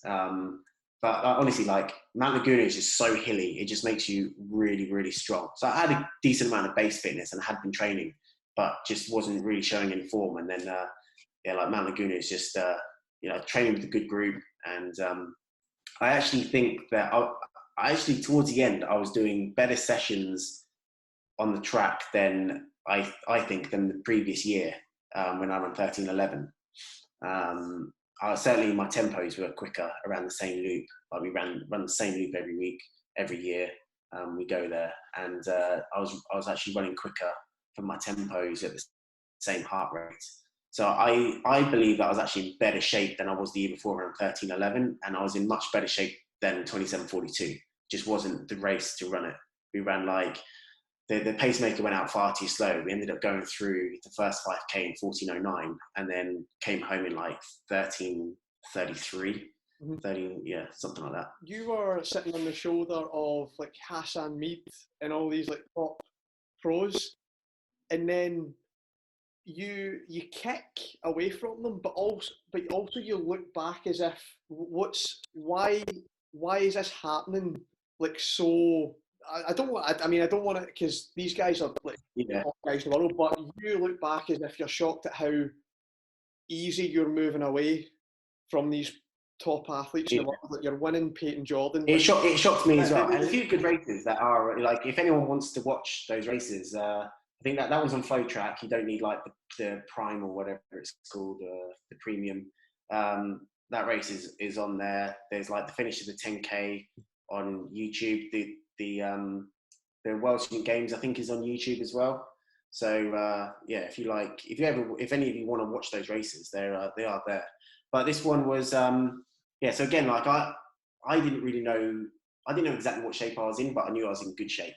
And I kind of was thinking I was in better shape, the same if not better shape than I was when I ran 13:11 the previous year. Conditions were perfect again, and I remember just starting out, and after about 5 or 6 laps, just thinking, God, I'm not even at tempo pace here. Like, literally, don't even feel like I'm tempoing yet. And it kind of grinds on. And then the reason why I wasn't too fussed about it being too slow is like or at first anyway, I thought we were on for a better time. When I looked at the time, I got the laps wrong. It's going through 5K, and I looked at it a lap earlier, and so like I think that last lap was a 70. I think it said 12:59, but I thought it said 13:59. Right. And so I kind of thought, we're actually not so bad here. And then we went around, and then it said 14:09. Like, I went around, and it had the lap counter for like 13 to go, and I was just like, that was a lap early. Like we're pretty slow here. And the pacemaker, I think, even did one more lap after that, and we should have just kicked him out after about 5 laps, really, because he was going too slow. But anyway, we kind of dealt with it, and then I was at the front with Hassan. I think Hassan was like, I think he was in the lead when the pacemaker dropped out, and I was second. He did a lap. I think he got it down. He ran like 67 or something like that, and I went and I ran 66 or 67. And then he went back in, ran a 66 or 67, and I went, and we did about 5 laps of this, whilst everyone else was just sitting on us. And I remember actually shouting at the rest of them, and just like, I kind of looked back and went like, does anyone else want to run quicker? And then Hassan was just like, yeah, come on guys, like, you got to help out as well. And a couple of people went to the front and helped out. And then it was actually Mohammed, it was Mohamed, the Canadian. He actually ended up he went and he started running really quick. He was like, started running the 65s, and then he started running 64s. And I remember going like, I was thinking like, I'm on lap like 22 or something here, and I'm running 64-second laps. Like, this is quick for a 5K. But that was actually starting to hurt me, and I was actually feeling uncomfortable with about 2 or 3 laps to go. But we were doing well. I was just like, just hang on, just hang on, like, hang on to this. Got another couple of laps going. I think we ended up doing about 4 or 5 64-second laps. And I actually got to the last lap, and I was in about 3rd or 4th place, and I was actually still feeling okay-ish. I was hurting, but I knew I had some pickup. We had to run a 60-second last lap. And I remember looking at the front with 2 or 3 guys in front of me, and I was just like, why aren't they sprinting? Like, we have to run 60-second here. We're basically on 64-second lap pace. Like, we have to increase our pace. And I kind of let it go for about 50 meters, and I was just like, we're not going to get this. Like, I was starting to panic. I was like, we're not going to get this. We've got to go. And so coming around just off the bend, I just literally just went, and I went around everyone, and I just literally sprinted as hard as I could, because I was like, there's no way I'm missing this time. We had to run 27:45 for the world qualifying time. I was like, there's no way I'm missing this time. I'm not missing it by like a second here. So I just went about 100 meters down, like, so I was coming 200 meters to go, I think. And I couldn't hear anyone behind me. And I kind of looked, and I was just like, what the hell? Like, no one's coming with me. And I was like, fuck it, I'm just going to crack on. And I then just kicked again and just ran in hard. And I looked again with 100 to go, and like, I gapped them even more. And I was just like, this is weird. Yeah, I was expecting a race on the last lap. And I just came home, and I ran 27:42. I think if it been run more evenly paced, I think I would have actually run a bit quicker. Well, I was definitely in sub 27:40 shape anyway. So that was annoying, that the year that I was in the best shape to run a 10K, it just wasn't actually, like, most years it's a 27:30 or better race, and just that one year it wasn't, which is a bit frustrating. But yeah, I did the 10K, and my second half was actually the fastest British 5K that evening.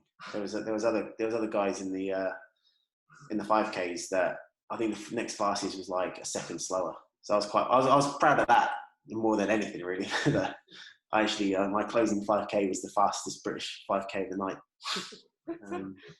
Yeah, because I can remember watching that in Font-Romeu, and that was before that I left Craig Winrow, and we were, because I was training so hard and I wasn't getting where I wanted to go, and I spoke to you, and you sat me down and was like, Sean, like, you're running, this fast over this distance with this massive amount of recovery. Like, in a 5K and a 10K, you don't get that recovery. You need to be doing longer reps with shorter recoveries, and building your aerobic endurance. And when I saw you run that time in 2015, literally, I was in Font-Romeu, and I'm going, I can't wait to get back to Highgate that year, 2015, because I was just like, I've been doing the exact same stuff you were doing. You went to Laguna when I went to Font-Romeu, and I'm just thinking, I can't wait. I was so excited after I watched you race at Peyton Jordan. And yeah, like, I had the best, for me, I've had the best, in 2015 was my best ever 10K as well, the 29:16. So, and this is where your training approach really changed my mind. And I think this is something that the listeners, and I think a lot of people, need to hear, because when we first started training, and before that, you were still a 27:52 runner. And we went to Bushy Park, and you said to us, right, we're doing 8 back K off a minute, and we're doing them in 3 minutes.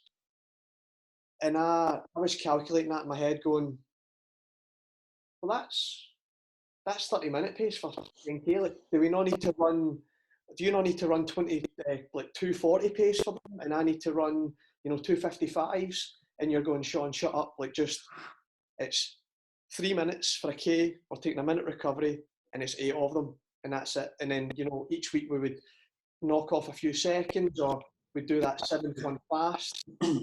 And I was baffled at how this was working. So, like, can you tell the listeners, like, how you approach your training and how that conservative approach, just talk us through, like, how did that lead you to being such an incredibly fast athlete? Yeah, so I mean, it is about, a lot of it is about consistency. And if you train too intensely, you just put too much stress on your body. You can't do it. You can't do 3 sessions a week, absolutely hammering yourself 3 times, and then do all the mileage and do the weights. It becomes too much. Every now and then you have to do something that's a bit harder, but it's more about getting the consistent months. Like, aerobic fitness takes months to improve, and speed comes really, really quickly. So you can improve your speed in 2 or 3 weeks. Your engine takes months to build, and that's the bit that you need to get right. And if you hammer them and you're just constantly injured, like, I mean, I've described how many times I've been injured, and I train fairly conservatively. I do high mileage. Most of my weeks would be upwards of 90 miles, and a lot of them would be between 100 and 110, like, overall. So, you're getting 18 to 20 miles at the weekend on a Sunday. And, like, on all my sessions, there'd be 3 miles warm up, 3 miles warm down. There'd be an evening run of 5 or 6 miles, so it kind of builds up. But when you've got everything, when you've got the weights in your legs, you're lifting twice a week, and then you've got your sessions, you've got your mileage. It's actually hard to run really quickly all the time. And it can be mentally draining. When you approach every session, it's just like, oh, this one's going to hurt, and this one's going to be, like, doing that for 15 years, 17 years is, like, mentally draining. So it's nice to just turn up to a session and be like, right, I'm going to run at 90 to 95% of my max here, and I'm just going to get it done and go home, and come back in 2 days' time and do it again, and then come back in 2 or 3 days' time and do it again.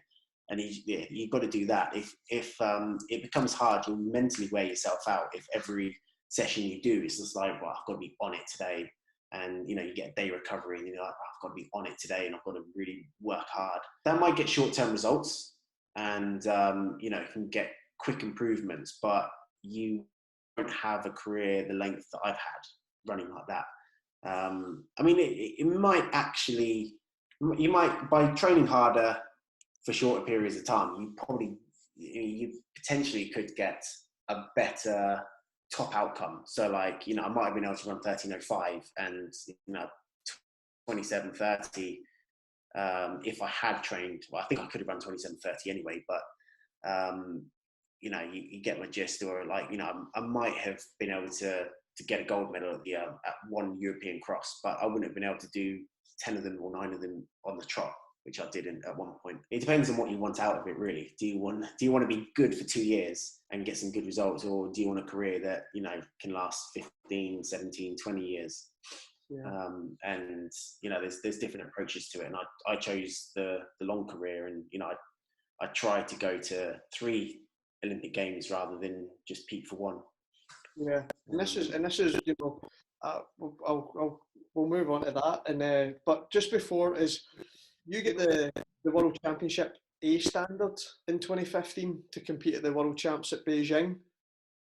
You finished second at the British Champs 5K at the World Trials, and like, I was just looking at your power of 10, and it, you're not at Beijing. Were you injured, or did something crop up that prevented you from going to Beijing? Like, what, you're flying, and you didn't get on the plane to Beijing? I just wasn't selected. even with my A standard, I wasn't named in the team, and it was a little bit frustrating because at that point, so I did the British Champs 10K, but it wasn't an official trial, and basically the 10K was the only event out of every event in the that went there that you couldn't automatically qualify yourself, because the 10K British Champs wasn't the trial. They didn't make it an official trial race, or Highgate, whatever it is. I can't even remember if it was a British Champs or not. But yeah, it wasn't the trial race. And so in the 10K, I couldn't automatically select myself. And through my career, a lot of the time in June, I've had a bit of a lull. So I've gone to Mount Laguna, trained very hard to get Stanford, try and get the qualifying time. May's been okay. I've been able to keep myself going through May, but then June I just have a bit of a lull. I raced a couple of times in June. One of these things that I probably didn't want to race, just in a bit of fatigue.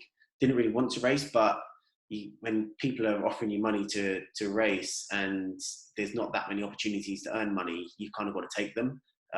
You never know when your next payday is going to be, and you never know what's around the corner, and if you won't be able to earn money for 6 months. So you kind of got to take, but they were looking at those results when I was in hard training and a bit of fatigue. In my head, I was training for the World Championships, and I needed to prepare for the World Championships. I wasn't having such good results, pretty much over 5K, and they took that against me. They also said that I wouldn't, this is British athletics when I say they said that I wouldn't, my physiology doesn't lend myself well to competing well in the heat. When the only time I'd ever competed in China was when I won the World Student Games, and they had never tested my physiology ever. So how did they know? I'd never been tested by British Athletics before, so I'd never done a heat change or anything like that. So they were basically talking out their ass with that. There might have been something else that was in the pipeline, but we won't really go into that. No, and also another reason. But yeah, but also the most annoying thing is that the selection date was whenever it was, like July something, I think it might have been whenever it was. Anyway, I asked for an extension. I said, I'm doing a race in 3 days' time. It was on something like the Thursday or the Wednesday they selected the team, and on the Saturday I was going to a place in Belgium, in Nenove. I just said, can you just wait until, can you just take that result into consideration? If I run dog shit, okay, I won't go. If I run well, can you please consider it? And they were like, no, the selection's done. I went to that race anyway, and I ran the A standard for 5K. I ran like 13:20. I was in good shape at the right time, but they didn't change their mind. They didn't go back on it. Yeah, and this is so I was heavily let down by athletics then. Yeah, that year. Very, very, very much let down by British athletics.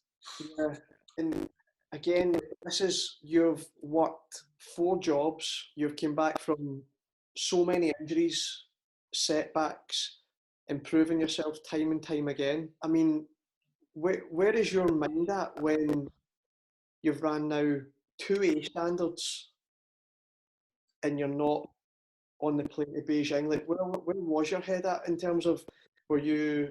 At that point, I was just more. I was more like just annoyed with them than anything, and I just kind of just thought, well, fuck you then. That was kind of my attitude. Sorry for swearing. It's all right. It's explicit anyway.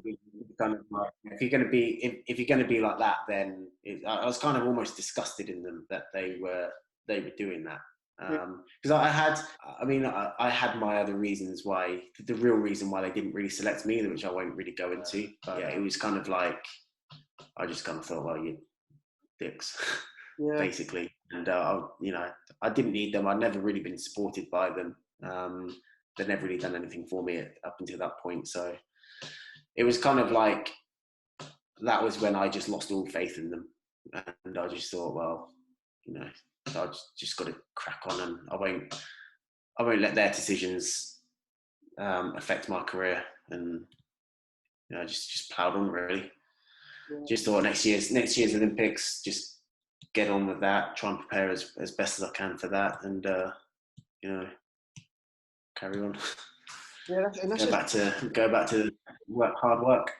Yeah, and this is where listeners listening to the podcast, that they need to really understand that, I think a lot of people, when they try something and they find it's tough, and they're like, right, oh, what I didn't, I could, I can't believe it was so hard, or they start to run and they want to run, a certain time for 5K or 10K, or then they want to make a national team, or they want to get selected for X, Y, and Z, and sometimes they don't get selected maybe for just their district, or just their country, in terms of like Scotland, England, the smaller vests instead of like the British vest.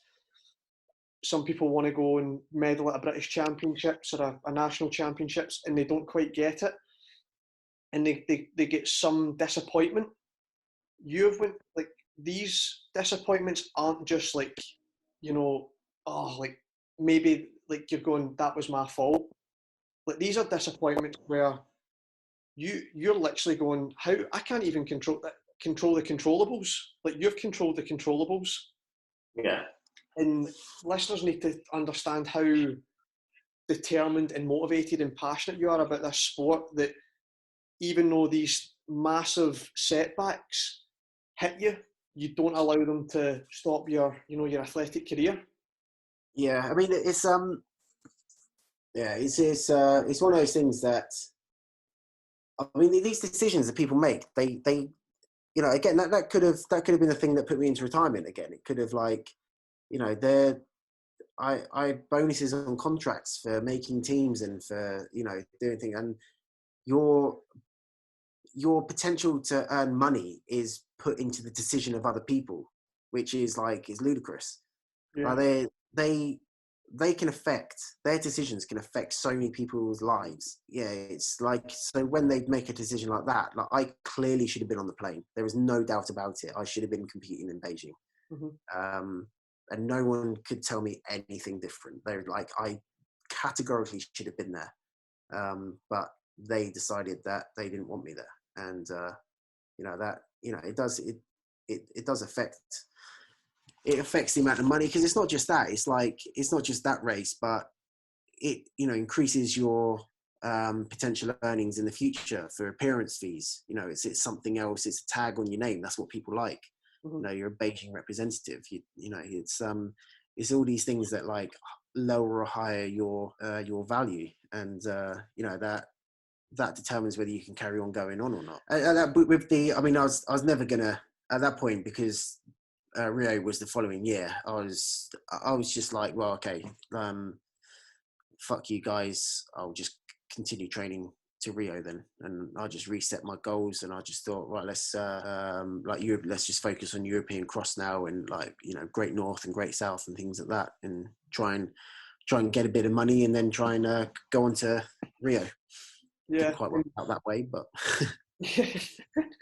And like, you got were you fueled in 2016? Were you fueled with like vengeance, or were you did 2015 still have that like sort of bite between your teeth to get back and show that you are worthy of that British vest? Or where was your mind at in 2016 as you were building towards the Olympics? I mean, like, well, I knew that. So I knew that I was worthy, but at this point they had a specific trial. They had a trial at Highgate, and also the qualifying time was 28 minutes rather than 27:45. So I was kind of thinking, well, actually, the Olympics is easier to make next year than the World Champs was this year. And if I do everything that I need to do, they can't not select me. Like, I can automatically select myself, and they can't keep me at the team. As it happened, it didn't quite work out because I got injured in, like, I don't know, September or something like that. That basically, my tendinopathy, my hamstring came back. That it led to like 3 other injuries along the way. I basically didn't have. I didn't have more than about a month of training in one go from like September up until the Olympic Games. There was just a long series of injuries: hamstring, my knee, my Achilles, then my foot. I was lucky in the sense that my qualifying time from the year before stood. Like, so my 2015 27:42 stood in 2016. And yeah, so I was lucky that happened, because I think I only ran like 28 minutes or something No, sorry, not that. I ran 28. What did I run at the trial? 28, 22 or something like that, I think. No, 28.19 I ran. 27.17. I think I ran 27.17. So I didn't run the qualifying time. I finished third as well, but they did still select me for this one. Yeah. And how was the experience at Rio? You know, you've finally got your Olympic dream. You get the kit drop with the GB Olympic kit. How was that like to be an Olympian? How did that feel at that moment? So for me, it was actually really bittersweet. I had a terrible experience at the Olympics. It was really. I mean, this is one of the things that's driving me on to Tokyo, is the fact that I had such a bad experience there that I want to do the Olympics justice. Like, I haven't got the Olympic rings I tattooed. Like, I definitely would have if I'd run well, but I didn't run well enough, so I didn't get it done. And I kind of thought, well, I want the Olympic rings tattooed on me, so I'm going to have to go to the next ones to get them. Right. It's obviously been put off a year now, but I mean, that's again, that's not a bad thing for me because I've got this calf injury, so it's not the end of the world. But it's a long story of what happened, but basically the few days, I don't think I've ever been so stressed in my life than like 2 days before, or even the day before the Olympic Games, like my race. Right. Losing my bags on the flight, waiting, like literally having like something like I didn't really have much the night before. I got lost on the way to the airport the night before. I didn't get to the hotel till like 1 o'clock in the morning. My next flight was like 6, so I had like 5 hours sleep. And then the flight I went from Barcelona over to thingy because I was at Front Remo. So I went from Barcelona. It was like a 13-hour flight or something like that. Yeah. And then I lost my bag, so I had to queue up for like an hour and a half to get my bag, like get the tag and get everything sorted. At this point, the bus that had come to pick up my flight up had gone, and it was like an hour and a half journey to the thingy. So I had to wait for the bus to go like an hour and a half there, and then an hour and a half back to pick me up. So I was waiting at I was probably waiting at the airport outside for another like 2.5 hours. And then it's an hour and a half on the bus to get back to the airport, to get to the village. Then you've got to go through like the whole accreditation thing to get into the village, like for the first time. That takes ages. And I didn't get my bag. I didn't actually get my bag until which had all my kit in. I had all of my my race kit in my hand luggage. So everything that I needed for race day was in my hand luggage. Yep. So I had that, but that's the only kit that I had. The kit that I traveled in, I had to live in that for like 3 days, and it was like a tracksuit. So I'm in Rio in like 28-degree heat in a tracksuit because that's all I've got. That and my bloody running shorts, my racing shorts. So I basically lived in clothes for like 3 days, and then like no one even gave me some shorts to, like no one gave me any extra kit, like even the staff. The shorts that I had were actually a bit too big, and so I needed some other ones. And no one, like not even the staff, wanted to like swap my like some split shorts for a smaller pair. That it was really bad. Right. It was really bad. It was there. My mobile phone wouldn't work out there, and I couldn't. Basically, I needed a phone to be told whether my luggage were, like when it was going to be delivered and everything. Like, I needed to contact them, and my phone just didn't work at all. And we got a free Samsung phone out there that worked. Right. But I wasn't allowed that until like I had gone through the introductory meeting, and they wouldn't allow me to, which is, you have to go through a whole kind of like introductory meeting, and then you get these, like, you get some goodies, you get a phone and some headphones and all that. And but they wouldn't allow. I was like, can I just have the phone? Like, just because I need the phone to contact the airport, and I need to see what's happening to my luggage. You know, this is quite an important thing. I'd only flown in 3 days before because that had worked with coming down from altitude. That had worked well for me before. And that's basically all I've ever done. So I wanted to stick to what I knew. And they were like, oh, no, you can't have it because if we give it to you now, you probably won't turn up to the meeting. And I was just like, look, I will turn up to the meeting. I promise. I just need a phone so I can get my bag so that I can actually have some kit to wear, like, leading into this race. Like, I've got an Olympic Games final in 2 days' time. I need a fucking phone. And I was like really getting annoyed with this lady, and she's like, and she refused to give it to me. I couldn't believe it. and I was just like, I've got no contact with the outside world. When my phone does not work, yeah, just adding more stress to me. Like, yeah, I was a bit annoyed with like not any of the guys that I lived with. No one even offered me a t-shirt to wear, and you know, I was 8 guys, there was something like 6 other guys in my flat, and I was thinking like, come on, what? The first thing that I'd have done if someone didn't have their bags, would I'd have just dumped a load of kit on them and just gone like, just give it back to me when you get your kit, just wash it and give it back. Yeah. I couldn't even wash my clothes because I had nothing to wear whilst it was being washed. Do you know what I mean? And you have to, the way the washing machines work, there's like there's a whole like setup for washing where you have your own bag and you've got your number. Everyone's got like a barcode, and they scan like your barcode and the barcode on the bag, and it all gets washed in the bag and everything like that. But it takes like, there's like a day and a half turnaround for it because they've got like 10,000 people to cater for. So yeah, so I obviously couldn't, if it was just a washing machine and the thingy, yeah, I could have just walked around in my boxer shorts for or a pair of shorts or whatever for like a couple of hours. But yeah, I couldn't even get any clothes washed. It was really bad. And then so the kit that I had, obviously I had to do a bit of running while I was there as well, so I had to wear my race kit and everything that I was going to wear on the day. And then I finally get to the race stressed out to fuck, and I race bad because I'm in bad, like I'm in really bad, like, well, just not very good shape. I wouldn't say really bad shape, but I just hadn't trained well for like hadn't trained consistently or properly for like 9 months leading into the race, so I didn't race very well. And then the next morning, a member of staff turns up with a pair of shorts in a medium for me, and I was like, great, I raced last night, you know. And then that day my kit turns up as well, like the day after my race. So I was just like, for Olympic Games, like it couldn't have really got much worse for me. It couldn't have got much worse. Yeah. Oh man. And then so we'll get Tokyo 2021.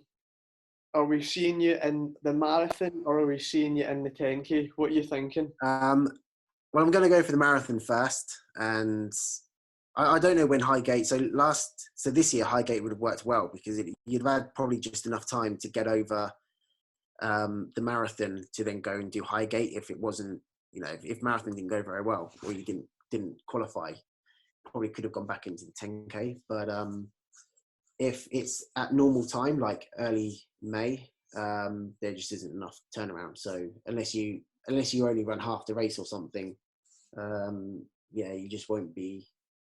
I mean, even then, like you just won't be track ready. Like this year, there would have been 6 or 7 weeks, so you could have had a few weeks off and then done some track preparation and got your speed up to actually run a qualifying time and run well. But yeah, it depends.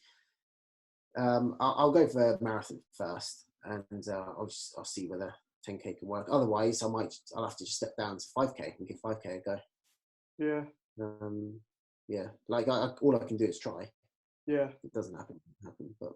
Yeah, I'm 34 now, so I'll be 35 next year. Yeah, I'm no spring chicken anymore. You know, I've been having some injury problems of late, and just not quite as quick as I probably was a few years ago. But you know, I'll keep it going. Like, I mean, this seems like this has been. If we think about, you know, the journey through the podcast, like you are a fighter, you know, there may be, you know, you might have you know, quite a hard time, but you fight through the hard time and out of that something good comes. You know, like there's, you know, your 2014 season of where 2013 you're looking to actually knock it in the head, and if you'd have never had that 2014 year, and I'm guessing sometimes some of these moments that you've had in amazing races and fast times and experiences are keeping you in the game when, you know, sometimes you're maybe looking up at the sky going, fuck's sake, man, can you give me a break here? And, you know, just send me a bit of luck to, you know, have a year of, you know, injury-free running and all that sort of stuff. So hopefully this is a little godsend for you that, you know, your calf's hurt just now, Tokyo's been moved. There's a lot of congestion next year as well with so many maybe races and major champs that are getting put on. You know, the World Indoors has been postponed to 2021 as well. That can maybe mess up a lot of other athletes' preparations.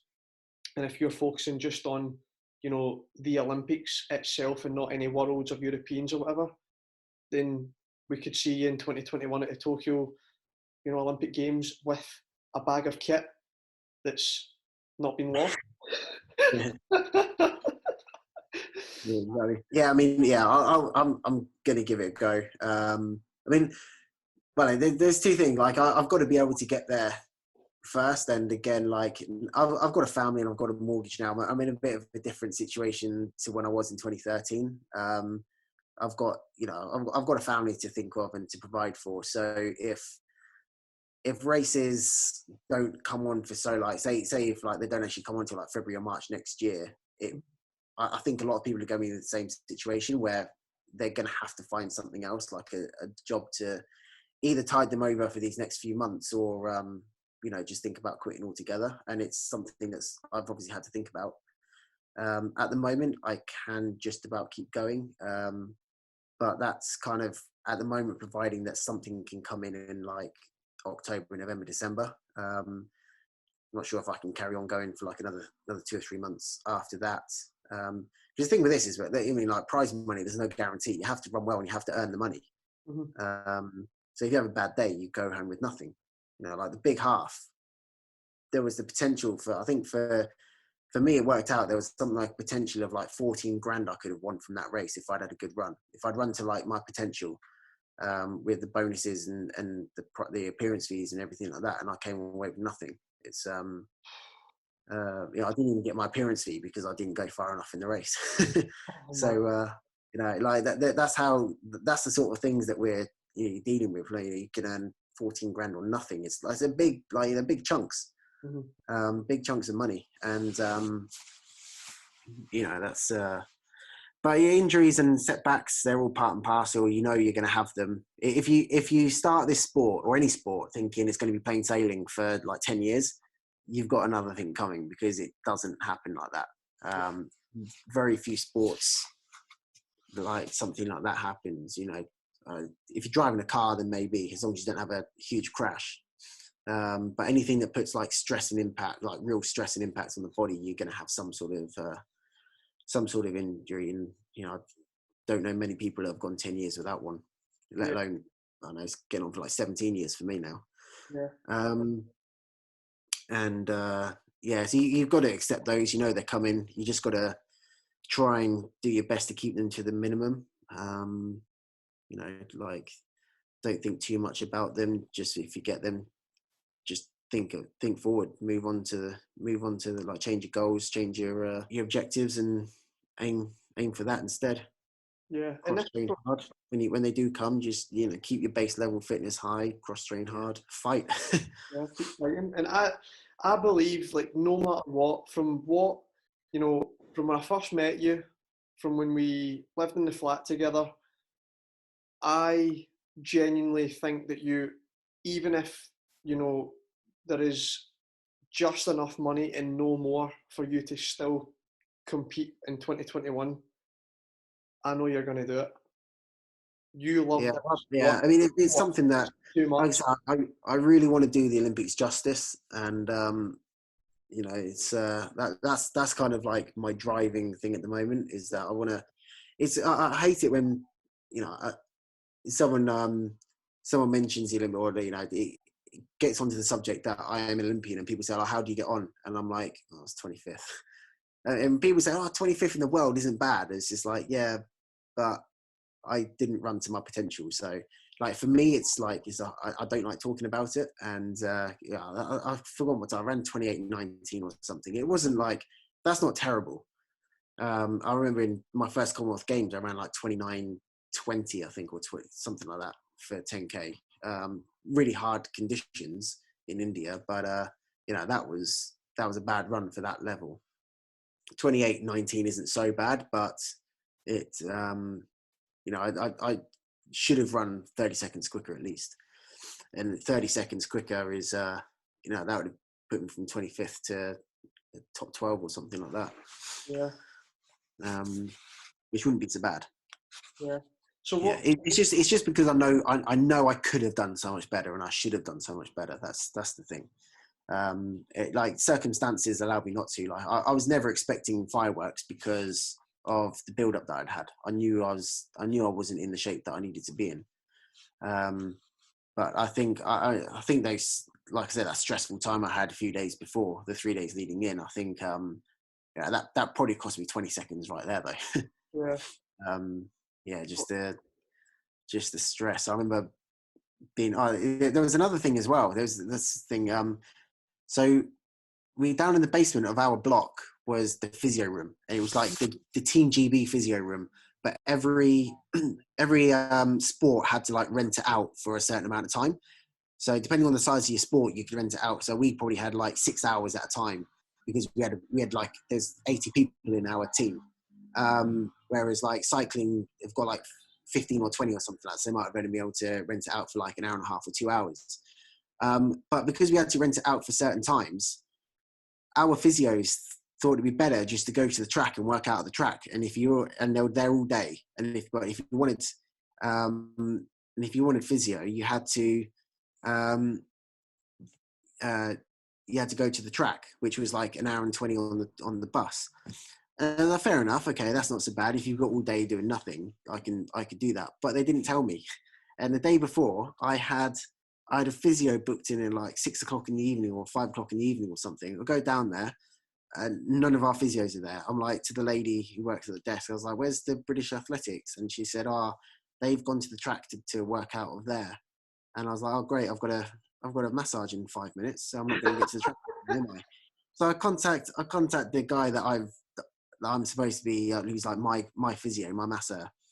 And I'm like, "What's going on? Like, you didn't tell me. No one told me that you're at the track." And it was like, "Oh yeah, well, we've got some people competing tonight, so I'm not going to be back until 10 o'clock, but I can see you then." I'm like, "I'm competing tomorrow." So at 10 o'clock, I'm on the massage bed the night before my race. And I'm like that at that point, like I was kind of losing it. I remember him, there was another thing going on as well, which I can't bother to get into, but he could see the stress. Like he actually had to like sit me down. He was just like, "Andy, you've got to relax, mate. You've got to relax." And I was just like, I was riled up like 10 p.m. the night before my race. Yeah, it wasn't good. Not what you need. No, and again, it's a lot normal people that don't compete in sport, especially athletics, with the Olympics being such the pinnacle happening every 4 years. You will be mounting a lot of pressure on this one moment to be as perfect as possible. Yeah. But again, I believe, I say this to everybody, whether I was in America, whether I'm here back in Glasgow, I always speak so highly of you as an athlete, you as a person, you as a competitor, how you train, how you taught me to train. Some weeks there's a little voice in there telling me how to train properly. Some weeks, I've got crazy Sean going, "Just do 120 miles a week."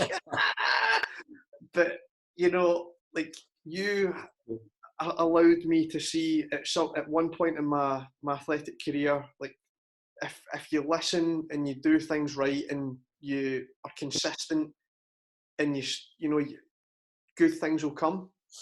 And I think, after this, hopefully after this, you knock this injury in the head, we can see the best Andy Vernon at 2021, and hopefully it's not a repeat of Rio. Yeah, hopefully not. Yeah. Well, you taught me how to make the best risotto ever, so we're even there. Tash and I still make it now, so I'm happy. I'm happy with that trade-off. Nice. So as we round up the podcast, what would be one of your biggest advice to people who are listening just now, and maybe they are wanting to aspire to be a better athlete, to be a better person, to be a better competitor in the sport? What would be your biggest piece of advice to give them? I'd say play football. You don't have to be anywhere near as good to earn so much more money. No, on a serious note, I'd say motivation has to come within. You have to you have to really want it and you have to really enjoy it as well. Like I think like as soon as the enjoyment starts going out of it, like there's no point in doing it. You have to get up and want to go and train. And there's days we haven't got the best winters, and when it's dark at 4 o'clock in the evening and, you know, it's still dark at like 8 o'clock in the morning or 7:30 in the morning, it's, you know, it's not, winter training isn't the best. The weather, you know, the weather's not that great. And, but you have to want to get out and do it and make yourself better than you were the day before. So that, yeah, that kind of motivation has to come from within. I mean, I'll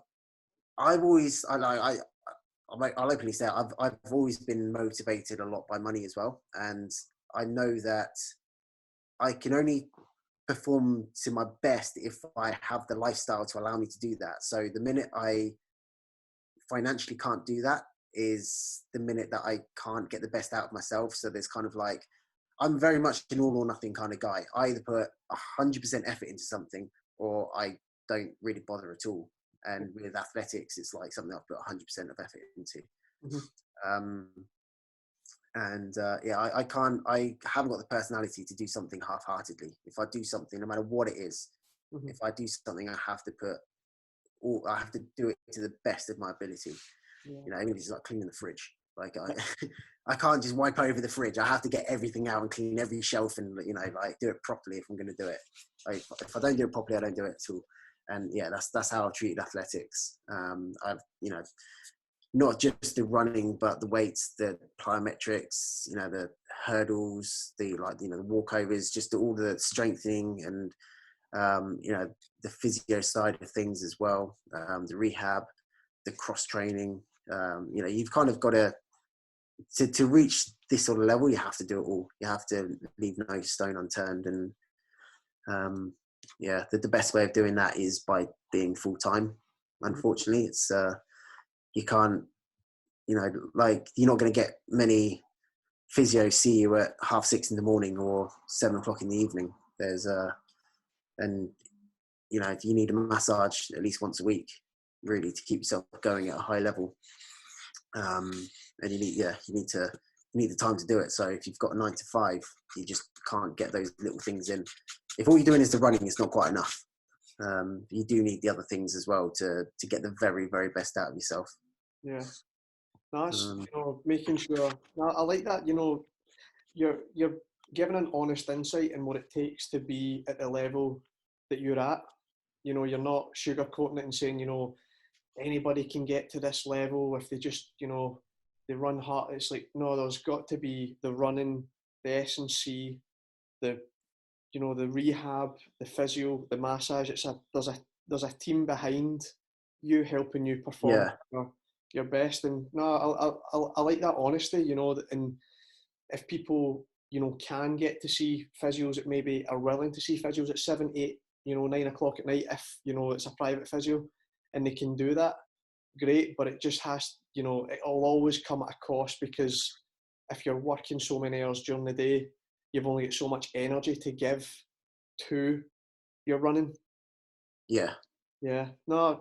Really. There's also, like, you know, the training camps, going to, you know, training at altitude and things like that. It all helps. I mean, that's, you know, like Mount Laguna. Even at other venues, even if I'd gone to Flagstaff, I don't think I'd have got quite as much out of myself, because Mount Laguna is just one of those places. It's like every run, apart from Tuesday morning where we go to the track, every run is a hilly run. Yeah. It's even the tempo is like undulating, and on a Saturday we do hills. Like, yeah, on our Sunday run, there's a section that's like 22 minutes non-stop uphill. You're just running uphill for 22 minutes. That's one part of the run. Yeah. It's it's just, you know, it's relentless, and it just makes you really, really strong. And you know, that's one of the reasons why I've got I've run quick on the track, is because it feels downhill once when you've been to Mount Laguna, the track feels downhill. But you need those opportunities, and you know, that's kind of why in 2014 once that school year, once I committed to looking after those when I was a nanny, once I had committed to looking after the kids, I had to go a full year. I wasn't go, even though at the start of 2014 things were starting to pick up and go well. I wasn't going to like quit halfway. I was going to go at least the full school year. And I did that. And then 2015 I kind of thought, well, I want to be able to go on the training camps that I need to go on to. I was planning to go back to Australia and things like that. I didn't end up going because of injury, but I did do other things. And it was, but I wanted that. I wanted to allow myself that opportunity to go back to full time again so that I could do everything. Even though it worked, it did work.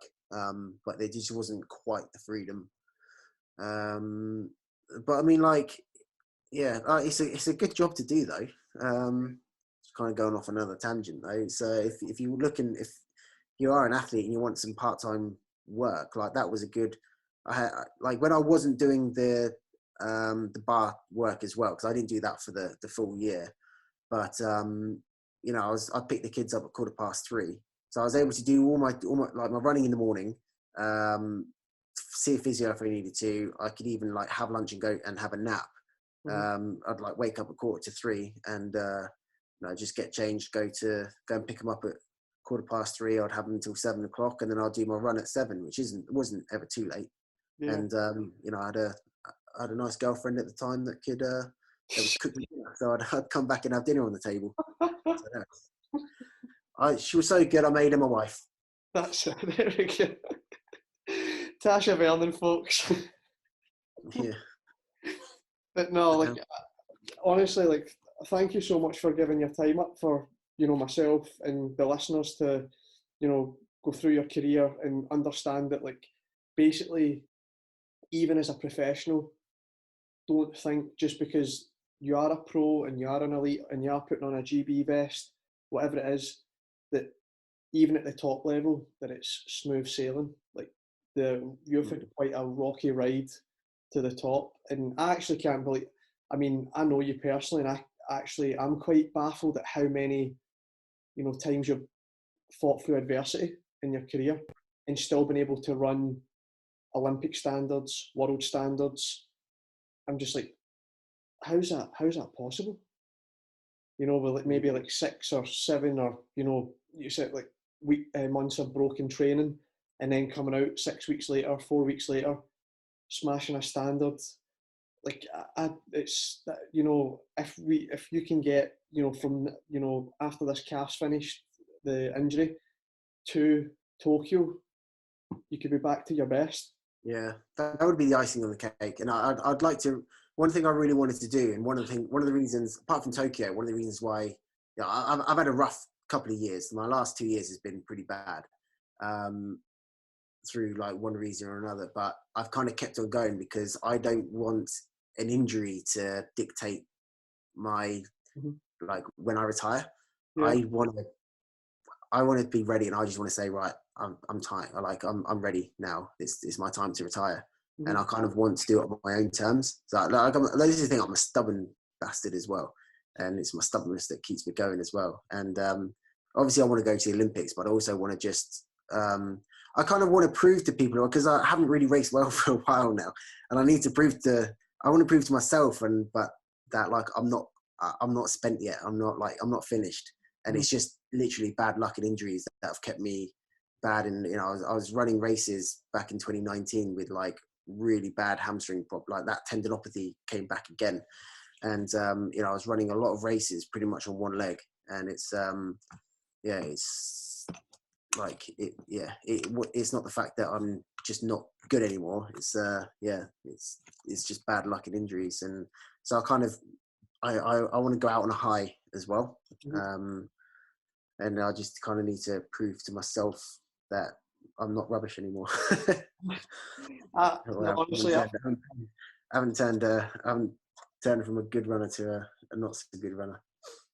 No, I don't. Honestly, the career you've had and the accolades that you've I only listed a fraction of the accolades that you've had. I was only listing, the wins in your career, but never mind from English championships, winning all your, your team medals at Europeans, your bronzes or your silvers at British Championships. Like, Yeah.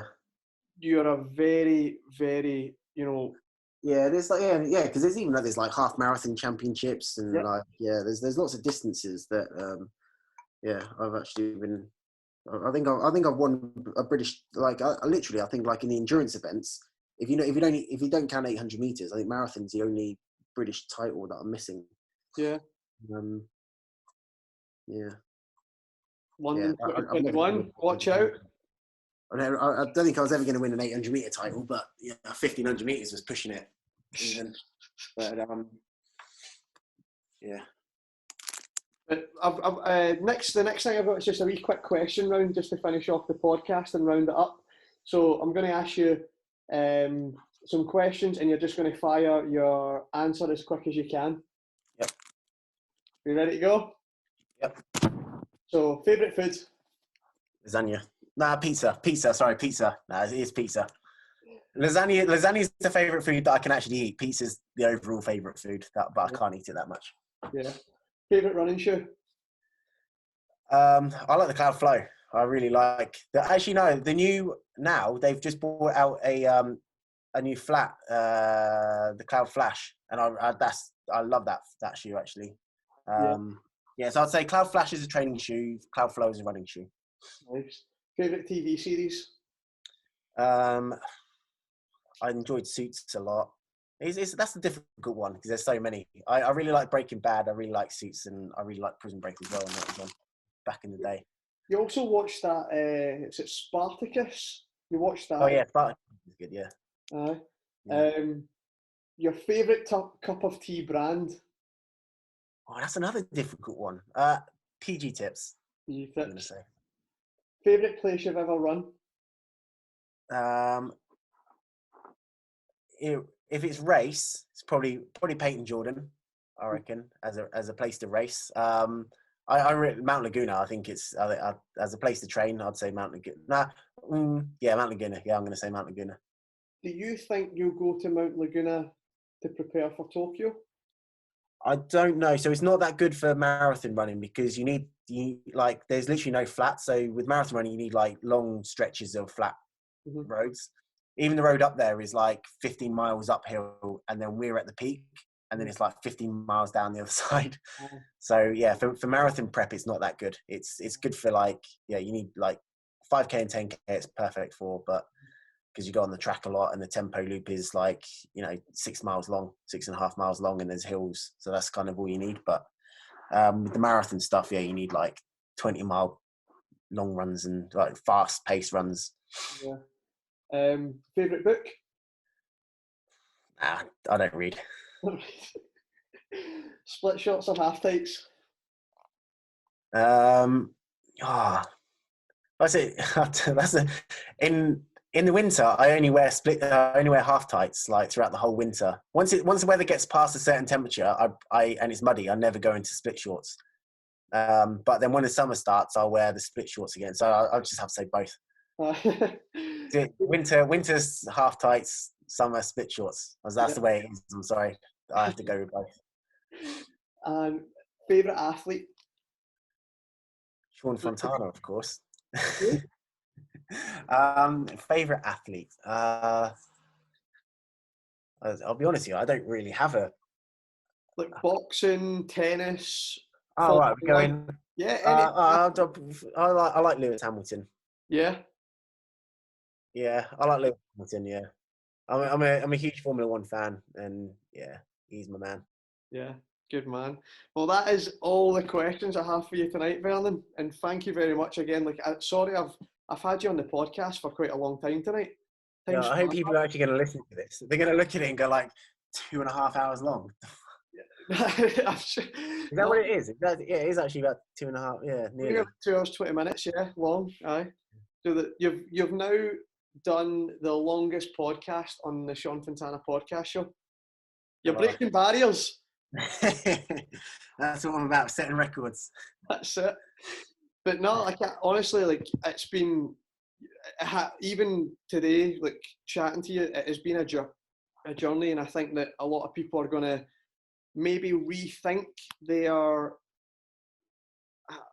I'd say when you're talking about running and then, you know, thinking it's linear, I think that comes with entitlement. Like, people think that it just goes up in a straight line where, you know, you've got another thing coming.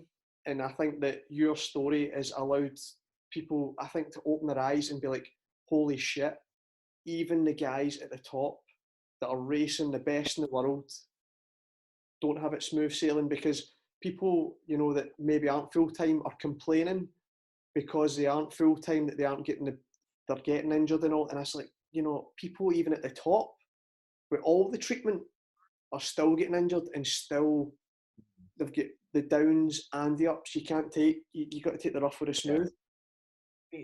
Thing is, like, so I'm going to continue it on for a little bit longer here, but so when you have a full-time job, apart from right now, obviously times are a bit different, but you're guaranteed a certain amount of money at the end of the month, and you know what that money is, and you can live within those means.